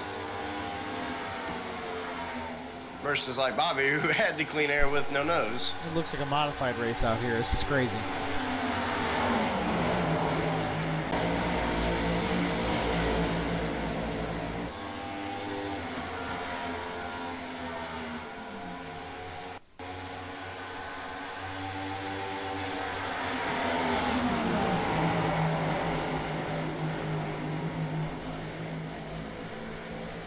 All right, happy-go-lucky. Here we go.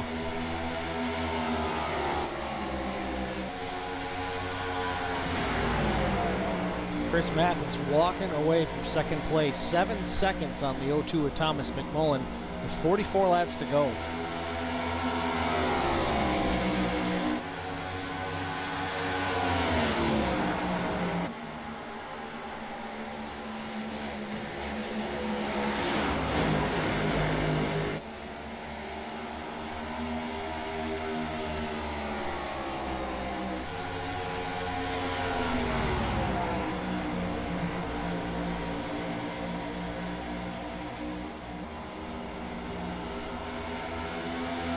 Trucks back quite a bit. Now he's back down to 5th. I really think Mark is just kind of going about this nonchalant. I just don't think Mark's pushing his car at all. I think he's like, hey, you know what? I got the only clean car on the track. Chris Mathis being next cleanest car, and it's pretty clean on this side here, but maybe on the other side it might have a little bit of. You know, and really, it's not a bad strategy. Really, in any race, I mean, if you just go out there and run clean, keep all the fenders on it. Don't melt the damn tires. That's a great way to bring home a top 5. I mean, if you do that every week, you're right there in the points at the end of the year. And if you got to be aggressive then, that's the time. Well, if he can milk the run right now and hopefully keep enough tire on it, he's sitting in 5th. He's 5 laps ahead of number 6, so and just over yellow. I also kind of want to throw this idea out here. I don't know how feasible it is at all, but let's just be realistic here. If this goes to the green for the rest of the week, you're not going to catch Chris Mathis. You're just not. It's just not feasible. Possibly he's 8 seconds ahead right now of 2nd place. How feasibly possible do you think it would be to dive in, grab that last set of tires, and come out and see if you could at least get 2nd back? That was a thought that crossed my mind, because even if he'd go down a lap and then get the yellow, he would still be on the lucky dog position. Right. I mean, right now, I think the race for the win is over. I think Chris Mathis has pretty well got this, and I think right now it's a race for who's going to get 2nd. Colt Ansley is not letting Thomas Mullen get away either. I mean, they've only got 0.3 of a difference between them. I mean, Colt Ansley gets a couple good runs on Thomas Mullen. He's gonna be right there on him. I mean, he's pretty much there. Unrelated, the 16 of Bobby Jr. just scraped the wall going through the corner with the 66 of Cody Harger. Continued on, didn't lose a position. He's just having a rough night.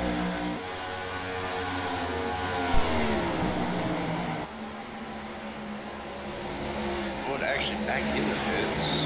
Was out there for a minute.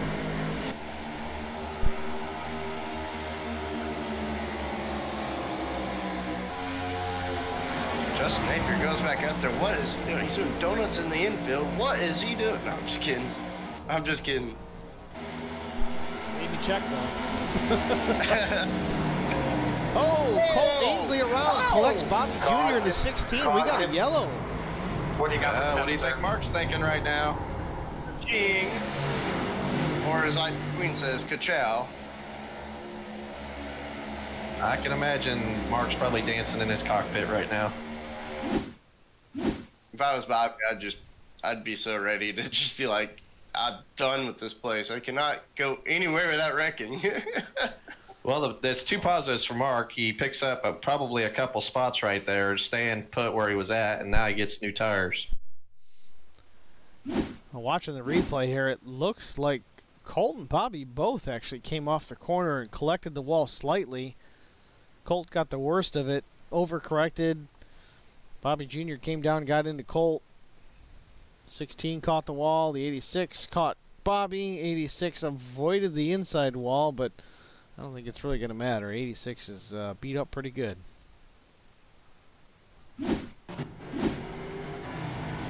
18 to Chris Mathis on pit lane, getting some fresh rubber. Yeah, tough one there for Mark. He's getting fresh rubber, you're getting fresh rubber, everybody's getting fresh rubber, so it's just like, man, we're all on a level playing field here. Yeah, it looks like Colt and Bobby both basically came off the turn and did the same exact thing.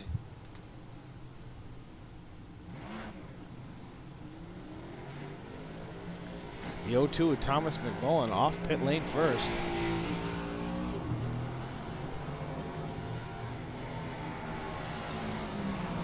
Chris Mathis coming out second, and the 5 of Mark Truxall off pit lane third with some fresh tires. Bobby tires, so it makes me kind of wonder if he's going to plan to go back out there and see what he can do with that car. Bobby goes back out. Well, so far this is going to be, as of right now, up to a 4-person race for the next. Well, here goes Connor Ansley, so 5-person race. Yeah, Colt's still in it. We got 5 cars in the lead lap. I think that's why Bobby came out, because there's still some points to be had here. Well, and you're probably going to have a 3-way battle with 3 decent shaped cars going at it, and hopefully, Colt and Bobby can lay in wait. I don't want to say Cole and Bobby are out, though. I mean, obviously they're not out. But I was saying that I just can't put it away from Colt and Bobby, though. I mean, all it takes is Chris or Mark or Thomas to get into a small incident. There's plenty of laps left. Might be a golden opportunity for those guys.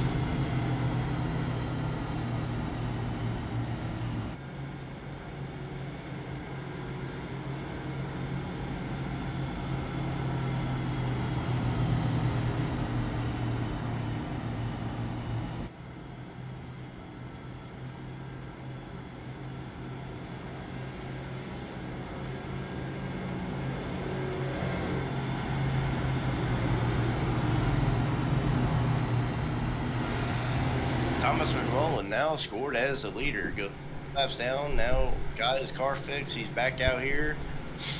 Him and Colt were managed to race each other and put on a great show. And man, this has just been it's been a lot of cautions here tonight. I mean, we've had probably 5-6 cautions.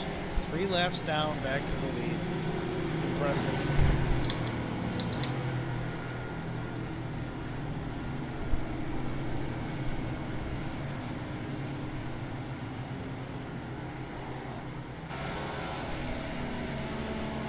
Yeah, I'm actually glad to be out of the car because now I can open up a Bud Light Platinum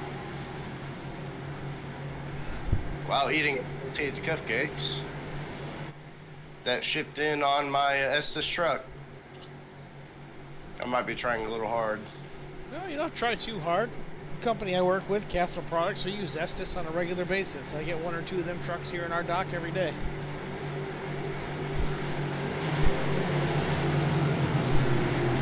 I poured my Bud Light Platinum in a plasmy product. All right, now you're really trying too hard. Pace car is in. Green flag is in the air. Thomas McMullen with a great jump. Ready, green flag. 18 and Chris Mathis on the high side. All he can do is look along and follow and set up his next boost. Caution, caution. Oh, we have a wreck. Leave us a little here. Move, cool your tires off, get your fans on. We're gonna have a fist fight.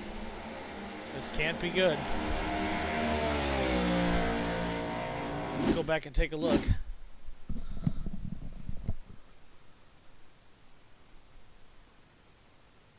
Oh man, if I was Colt, I'd upset with Bobby right now. I don't have to say anything. Y'all saw it.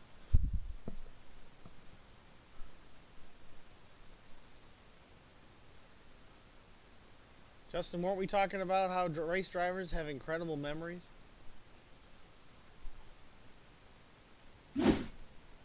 I don't know. I don't know if that's payback for that last caution or not, but it. Yeah, Bobby came down on it. I don't think you have to be a scientist to see that part.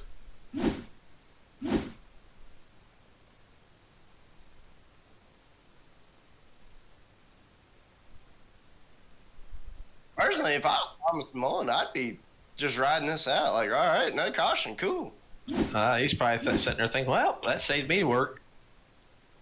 I know. I mean, less laps to go green. Personally, in this point of view, when you got a guy like Chris Mathis on you, I will take this pacing around under caution over racing him right now just to keep that lead. I know that's probably not like the best sportsman way to go about it, but Guys, what do you think? You want to pull Bobby up here and see his side of the story? Or pull Colt up here and hear his side? I'm sure it'll be interesting either way. that's good call. You get more emotion.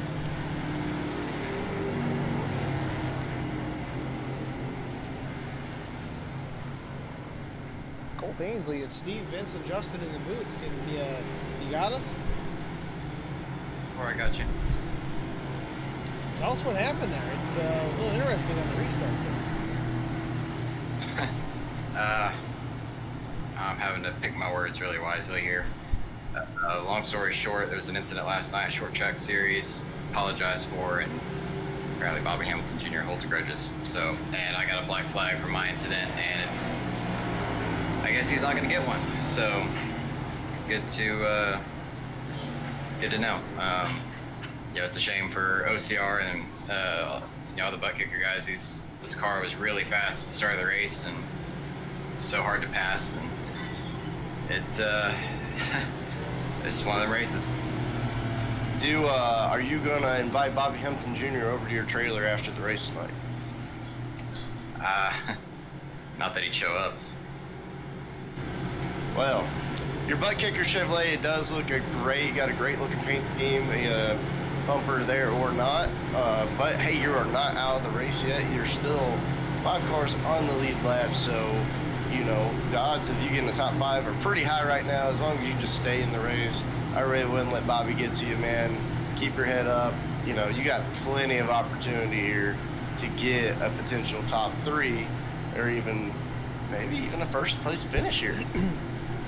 I don't know if it's got a first place in it, but I really hope Mark goes out there and kicks everybody's butts tonight, because this is probably his last race for a little while, and I hope he goes out on top. So. Yeah, that's right. Mark is having a medical issue. I need to look into the details of that, but thank you for reminding me. I'm going to look into that.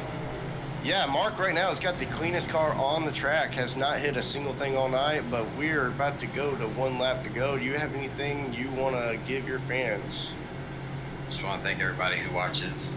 Even races like this, unfortunately, where the field just kind of thins out. If the field was a little bigger, this would be a lot of fun. The car is really fun to drive, as much as I don't like this thing, but yeah, it's a lot of fun. Appreciate everybody for watching. You guys for broadcasting. Raise Energy, Butt Kicker, all the OCR guys, Chris Johnson, Will Hewitt, everybody who's a part of this team that makes it go around. I love you, Colt, too. Good luck, Colt. Thanks, Cole. Man. Well, we'll catch up with Bobby Jr. post-race and see what his opinion is on that one. Yeah, these type of races will test your temperament quite a bit. I know me and Colt had our run-ins earlier last season, and then we settled things out. It's just a respect, give and take thing. You're going to irritate somebody at some point in time of the season. I've been irritated with Steve Singer all year long. Whoever shows up. Ooh, Thomas Mullen, a little bit of a blink here. That actually may help him. And we're off. Green flag. Great jump by the 0-2. Chris Mathis once again. Kind of watching things to see how they're going to play out. Making his plan. Making my way downtown. Man, Thomas Mullen has got a fierce competitor on his bumper right now. I tell you what, that 18 car is no slouch right there, but Thomas Mullen looking strong in the lead right now. This is definitely going to be your best show right here. Chris Mathis dives to the bottom, tries to open up a trouble! Lead! Oh, they lock it up. Thomas Mullen locks it up. Is he going to get hit by You think anybody? you're all right out there? Oh, Jeff Napier hits him. Oh, Jeff, come on. He got jeffed. That doesn't look like he suffered too much damage off that glancing blow. It looks like Thomas saved it overall. Well, the good news is Thomas could probably, if he didn't pit this last time, he could take tires now, get the damage fixed, and he's still only going to be 5th. So let's go back and take a quick look here. 18 of Chris Mathis looking inside of Thomas McMullen for the lead. Thomas in that high to middle groove. The 18 comes up a little bit of net code there, but they do make some contact. Spins the 0-2 around in front of the field. For the most part, everybody misses them. It's just that last car in the line. Jeff Napier makes contact with the 0-2.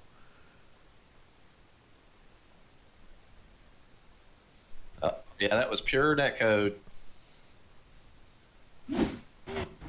Well, it said on that restart that Thomas was blinking a little bit, so, man, it's a tough one. At least he didn't get too much damage there from Jeff. Hopefully, good old Jeff looking at his hood ornament.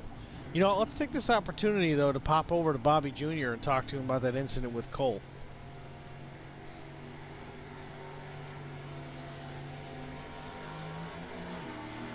Bobby Jr., Steve, Vincent, Justin in the booth. You got us? Hey, Bobby. So what was going on there between you and Colt? Was there some dynamic going on there from a past race, or is that just a racing deal? So apparently I hold grudges. So, it's pretty simple. I race people how they want to be raced, and, when it comes down to it, I got taken out for a win, and, they can suspend me if they want. I don't care. But I'm not going to take no shit. If they want to run over me, I'm going to run over them. Simple as that. And he's the #1 guy that runs over people left and right. It's always somebody else's fault. It's never his fault.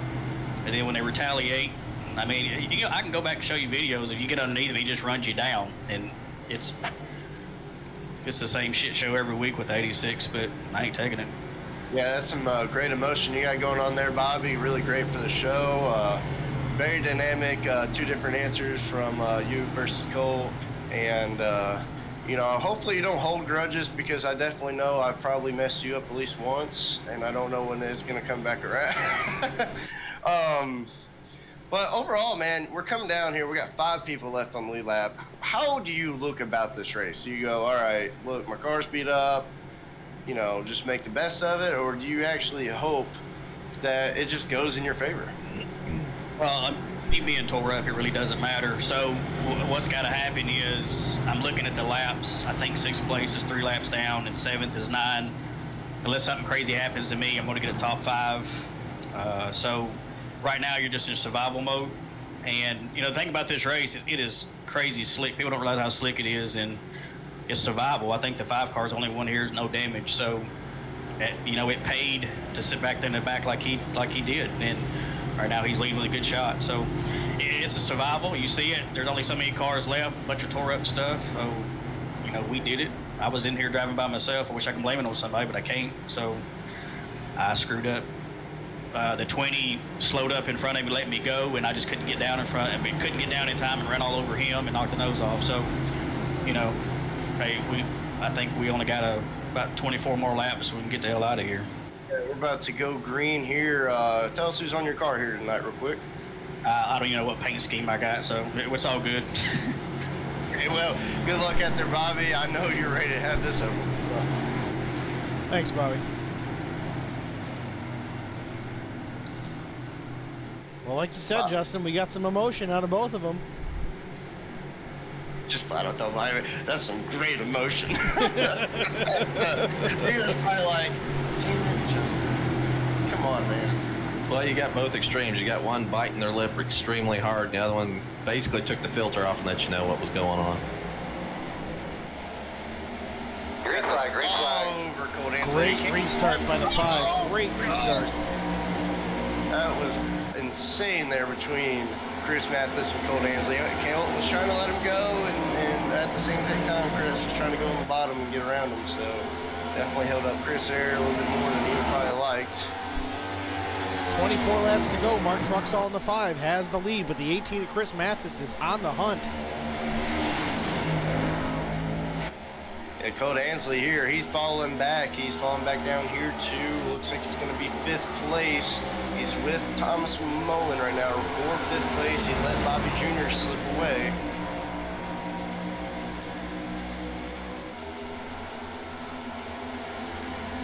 Oh, Colt Ansley in the outside wall, almost takes Cody Arden with him. Keeps it straight though, no caution. Back up front, the 5 of Mark Truxall continues to lead, about 4/10 on 2nd place of Chris Mathis with 22 laps to go. Bobby Hamilton Jr. back up to 3rd place. Thomas McMullen 4th, Colt Ansley 5th. Chris just kissed the wall twice. He's hustling. Definitely hustling the car. He's pushing it.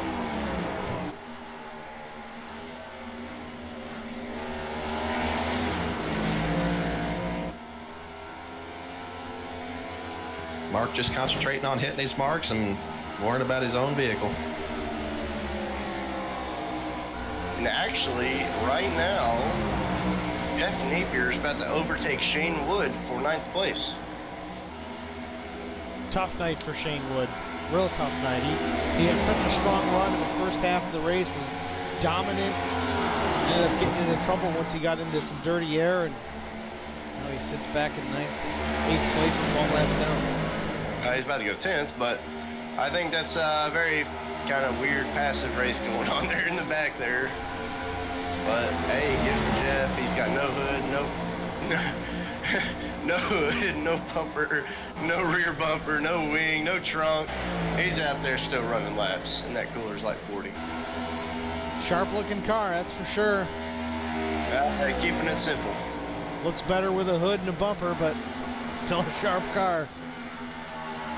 Yeah, right now the best racing going on is going to be Mark Trucks and Chris Mathis. Thomas Mullen overtakes Bobby Jr. with a pretty clean pass for that 3rd place spot. So let's see how this is going to go. I don't think Bobby's really got anything for Thomas. I really don't, but he gets a good run on Thomas. Actually, Thomas and Bobby here racing it out for 3rd place. Yeah, I'd be curious to see how these cars are handling with that much damage. I think Vince said it earlier. It almost seems like he can run a whole lot more throttle in the corners because of the damage. He doesn't have to feather it as much coming off. Yeah, I think just the pure downforce that Thomas has got over Bobby, I think is actually really helping him out. As far as In the keeping meantime, this- Chris Mathis has taken over first place from the number 5 of Mark Truxell.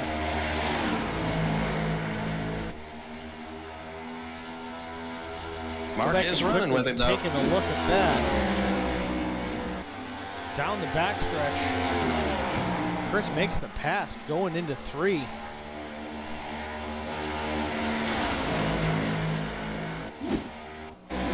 Bobby Hampton Jr., Thomas Milton still racing out. They are still pretty darn close to each other, within 110th, whatever. No bumper versus bumper. Who will win this one here tonight? Cody Harger 9 laps down, just watching it all unfold. I don't think Cody's going to stick his nose in there too much. I think Cody's going to just respectfully just kind of wait it out and then pick them off one at a time. Because Cody's got a clean looking car there, and I'm sure he has not been pushing very hard all night long because he's so many laps down. So I think he'll pick them off eventually.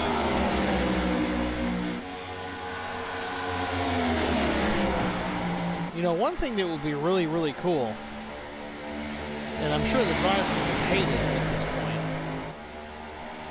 but if we ended up with a yellow with about 2 to go, that would make my day. That'd be pretty intense, I gotta say. I gotta, Chris Mathis, Mark Truxell, neither of them actually qualified. So literally 1 and 2. You know, it's clearly a good strategy for him at this point. I mean, they've, for the most part, kept the vehicles pretty clean. You know, Chris had an incident earlier, and that right side's beat up pretty good, but for the most part, the nose is clean. She's clearly fast because she's leading the pack. Truxell, that car looks like it just rolled off the truck.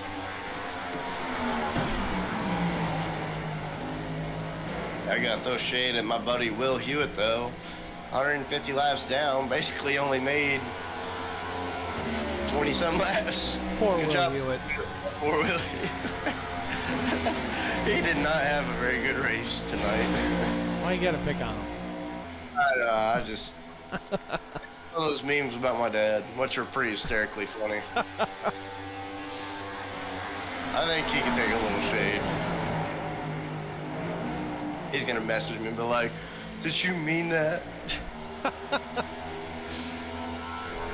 Cody Harger here, he's picking off Thomas Mullen right now, so just like I expected, hey, let them race it out. All right, they're done. Let me just slide by you guys. Yeah, it seems like that last hit from Jeff Napier into the 0-2 of Thomas McMullen there definitely did in that car, because it's certainly not anywhere near as strong as it once was. Cody Harger right there. Yeah, it's a good driver right there. Just had some bad luck here tonight. He's definitely talented at super speedways. I give him that. He's got just a great way of finding the lead on that last lap. I don't know how he does it, but we had a super speedway series, and he went undefeated for a while there. You know, I'll be honest with you, Cody's a good wheelman all around. You know, you said super speedways, but he's pretty much in contention everywhere we go. Even on road courses, he doesn't strike me as the kind of guy that loves the road courses, but he has definitely shown some ability there, and with dedication, time, practice, he'd be right up there with the best of them. I guarantee it. We can't talk about how much everybody practices now, because I'm telling you, my ranking would be incredibly low right now. I do not practice really at all. Which is surprising, because, I'd say that, I don't know, I mean, I do good in some places. Do good, do bad, I don't know, I know Atlanta, I did pretty good. No practice, so. Well, I know with our league, Justin, managing your weak areas and coming out with average finishes definitely pays off towards the end.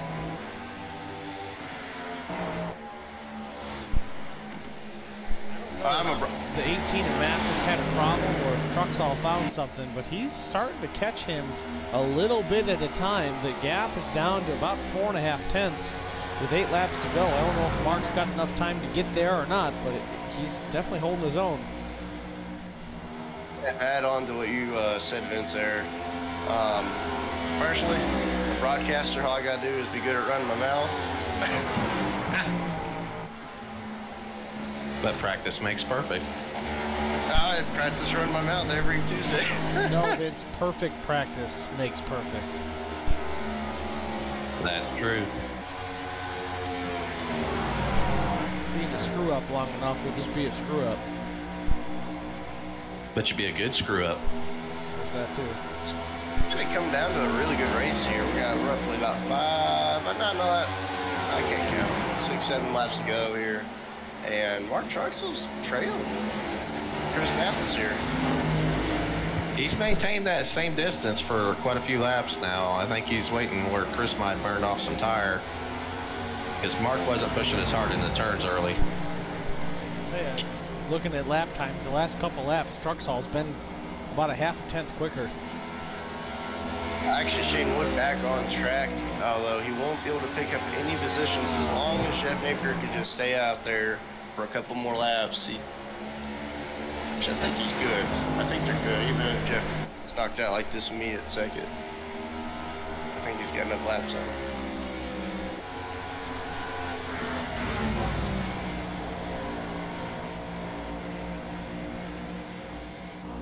Yeah, it looks like Chris is starting to stretch it out a little more.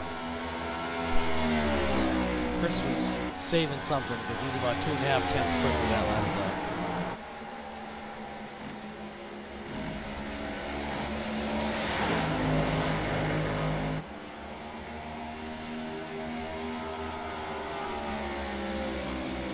You know, knowing Mark Truxell, I would say he's pretty content with a second place finish all day, though. Especially at a track so difficult like this. I'd say he's pretty content with that second place. I'll tell you though, he played his cards right all night, that's for sure. Walking away, no matter how you look at it, he is walking away with the cleanest car tonight. You know, I will say, shout out to Thomas McMullen for the night that he's had to be sitting there in 3rd place. Granted, 17 seconds back, he's still top 3. Good for him.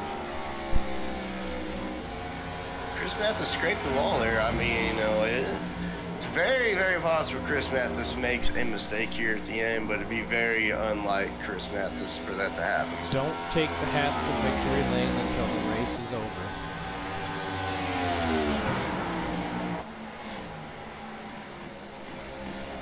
It's a wall again there. Man, that's got to be eating Mark Truxell up right there to Yeah, be so close to the lead, and he's just sitting there scraping the wall almost. Mark Almost caught the teasing wall you a too. little bit.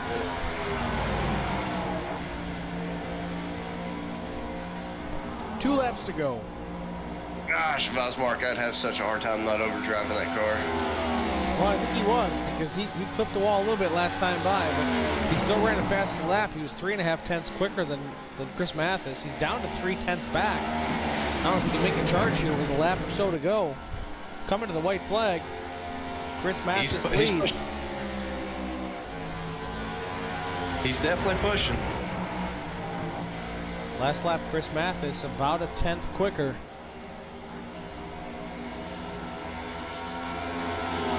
Man, Chris is getting close to that outside wall there. He actually had to go down low to check out for it. God, gotta be a Breaking the tease draft car. or not, but the 18 to Chris Mathis coming from worst to first off of turn 4, sees the checkered flag, and he is going to win the throwback 184 from Darlington Raceway. Second place is the 5 on Mark Truxell. Third, Thomas McMullen. Fourth, Bobby Hamilton Jr. Fifth, Colt Ainsley.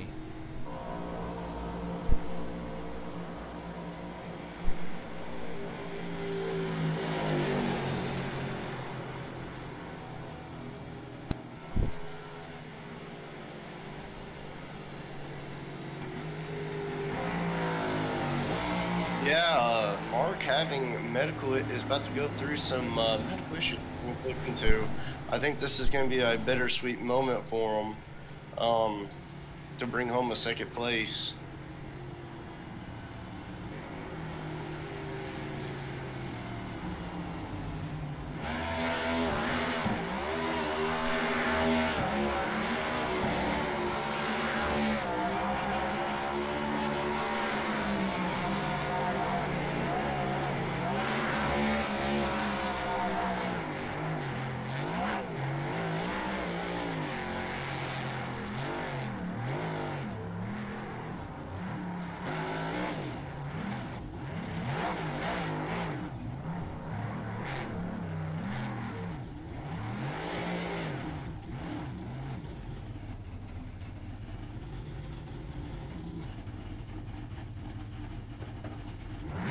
interview?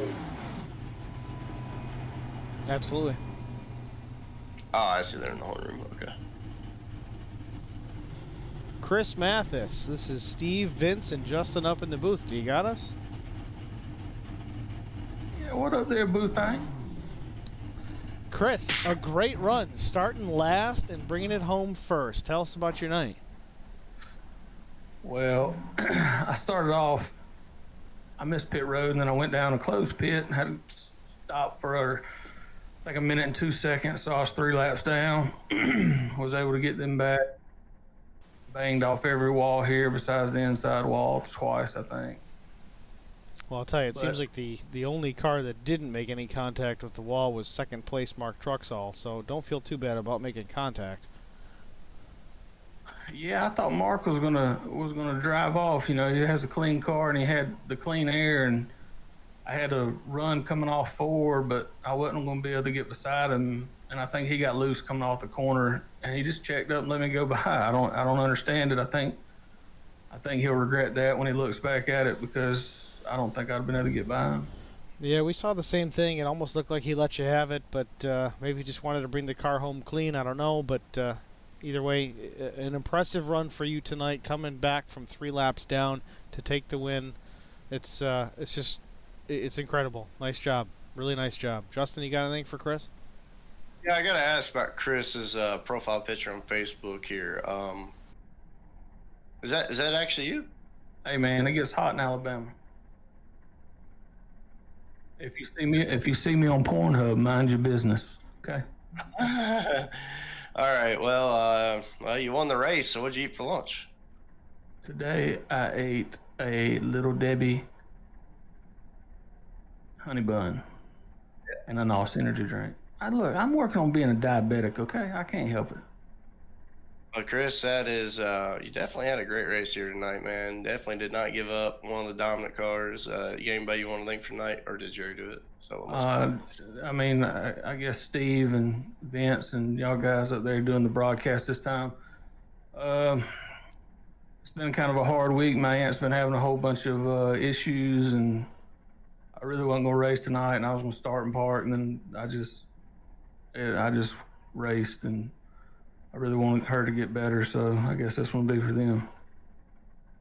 Oh man, that's definitely a way to bring it home tonight. Is to at least it'll cheer you up a little bit that you brought it home at Darlington International Speedway. Yeah, man. All right, Chris.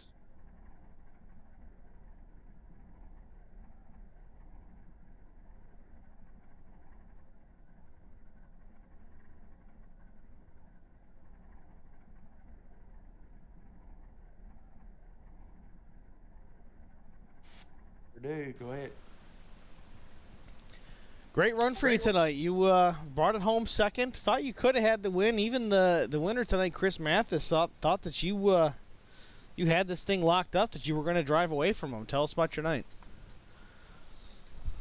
Yeah, I had the game face on tonight, just trying to win me one before I park it there for a little while. Some personal issues going on. But, yeah, I was trying to catch Chris there. I don't know how he does it, but, man, I was like, there's no way he can bounce off the wall that many times and stay up there. So I was kind of taking it easy, and I probably shouldn't have. Well, either way, a strong finish. You look good out there tonight. I believe you got the stage win, second place finish. Is there anybody you want to thank here tonight? Yeah, I got quite a few people. Start off with Bobby and David, and everybody puts on the league, and everybody that broadcasts. And I want to thank my mom for watching. She's my biggest fan. Love you, Mom. Little Tate's Cupcakes, Highways, Auto Body, Auto Repair, and AlexMorganImaging.com. Well, it's good to see you here tonight there, Mark. I hope to see you back sooner than later. Hope you get all your things worked out, and see you back out on the track pretty soon here. Justin, you got anything for Mark? No, good job, Mark. You did everything you should have done. Congratulations. You are the only car here tonight to not hit anything. Your car is the cleanest going into the garage. It's very unfortunate that you're going to have to park her for a minute due to some medical issues that I'm not sure if you want to dig into or not. I don't know about on live TV, but Man, it is definitely going to suck not seeing you at the next event. Hopefully, you do make the next event. But I think we're all going to be thinking about you, man. And this is definitely going to be something we're going to remember here.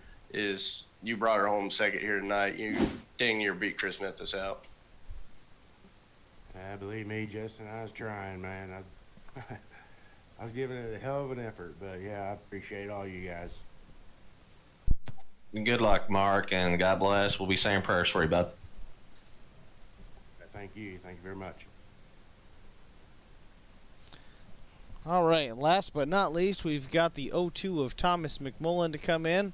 Let's get a word with Thomas on his evening.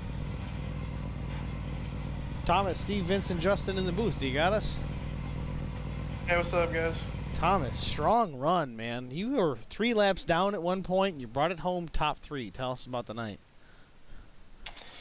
It's a dumpster fire. To tell you, that tells you anything. I mean, it was. We all knew coming into it, it was going to be just kind of like a race of attrition.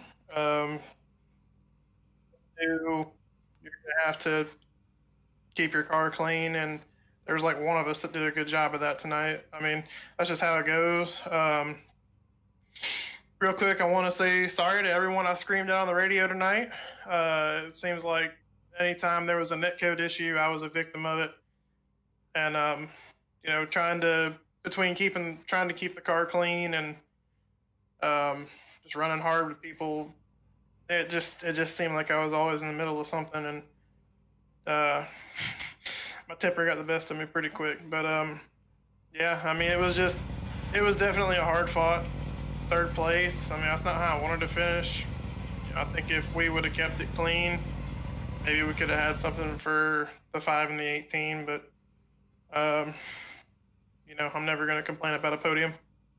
Yeah, I'll tell you, Thomas, I mean, the way things were looking earlier on, it wasn't looking good, but you definitely brought it home with a solid finish. Your battles with the 86 at multiple points during the race were certainly entertaining to watch. I know you guys made contact at one point. What's your take on what happened there? Oh, I mean, originally I went back and watched the replay. The first time we got together, it was netcode, and that was that thing I mentioned earlier about jumping to conclusions on the radio. That's just something I got to work better on. We did get together a couple times after that, but it was hard racing, I think, for the most part. Colt knows who I am and how I like to race. I know who he is and how he likes to race. So, that's pretty much all there is to it. Well, fair enough. Thanks for talking to us tonight. Justin, you got anything for Thomas before we let him skate here? Anybody you want to give a shout out to? Yeah, this is the first podium finish I've had with this paint. Big shout out to Splash and Go Graphics. They did a really good job on it. And Murder Creek Distillery, if you guys are looking for some good legal moonshine with the backwoods taste, you need to get with my guys down here on the Gulf Coast. Also, Next Generation Fishing Charters, my good buddy Austin Lewis. If you're ever down here on the Gulf Coast and you want to catch some fish, it doesn't really matter when or where, he can put you on them. And then MC Equipment Services, my buddy Jake Moore. Just thanks to those guys for being on the car, and thanks everyone for watching. Yeah, and let's not forget Jeff Napier for that big old dent in your bumper. Yeah.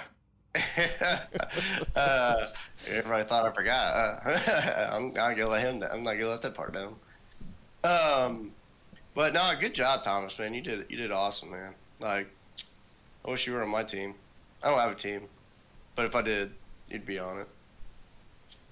Yeah, like I said, I was just trying to do a good job about keeping the car clean, and I think in order to be a factor tonight, you had to do that. Mark, I think he did the best job of it. He was really, really conservative, and I just want to congratulate him on a good finish tonight. Wish him all the best with what he's got coming up, and look forward to racing with him on the track again soon. Yeah, same here, dude. Well, we are going to be you're giving our thoughts and prayers, Thomas, also, and congratulations on third place and also becoming a dad. Has your New Balances came in the mail yet? I was fortunate enough. I was blessed with a pair before my son got here. I've been wearing them pretty much every chance I have gotten. I'll tell you, when you're riding on a Cub Cadet, they are absolutely a necessity. Just unmatched comfort there with the New Balances, and yeah, it's pretty much all I got to say. Thanks you guys for putting on the broadcast tonight. I know you guys don't get an opportunity to do it a whole lot, but I think you guys absolutely knocked it out of the park. Congratulations, Thomas, on the baby and the podium finish tonight. I know you battled all night long, and I know this track can take it out of you, but you did a good job tonight. Congratulations.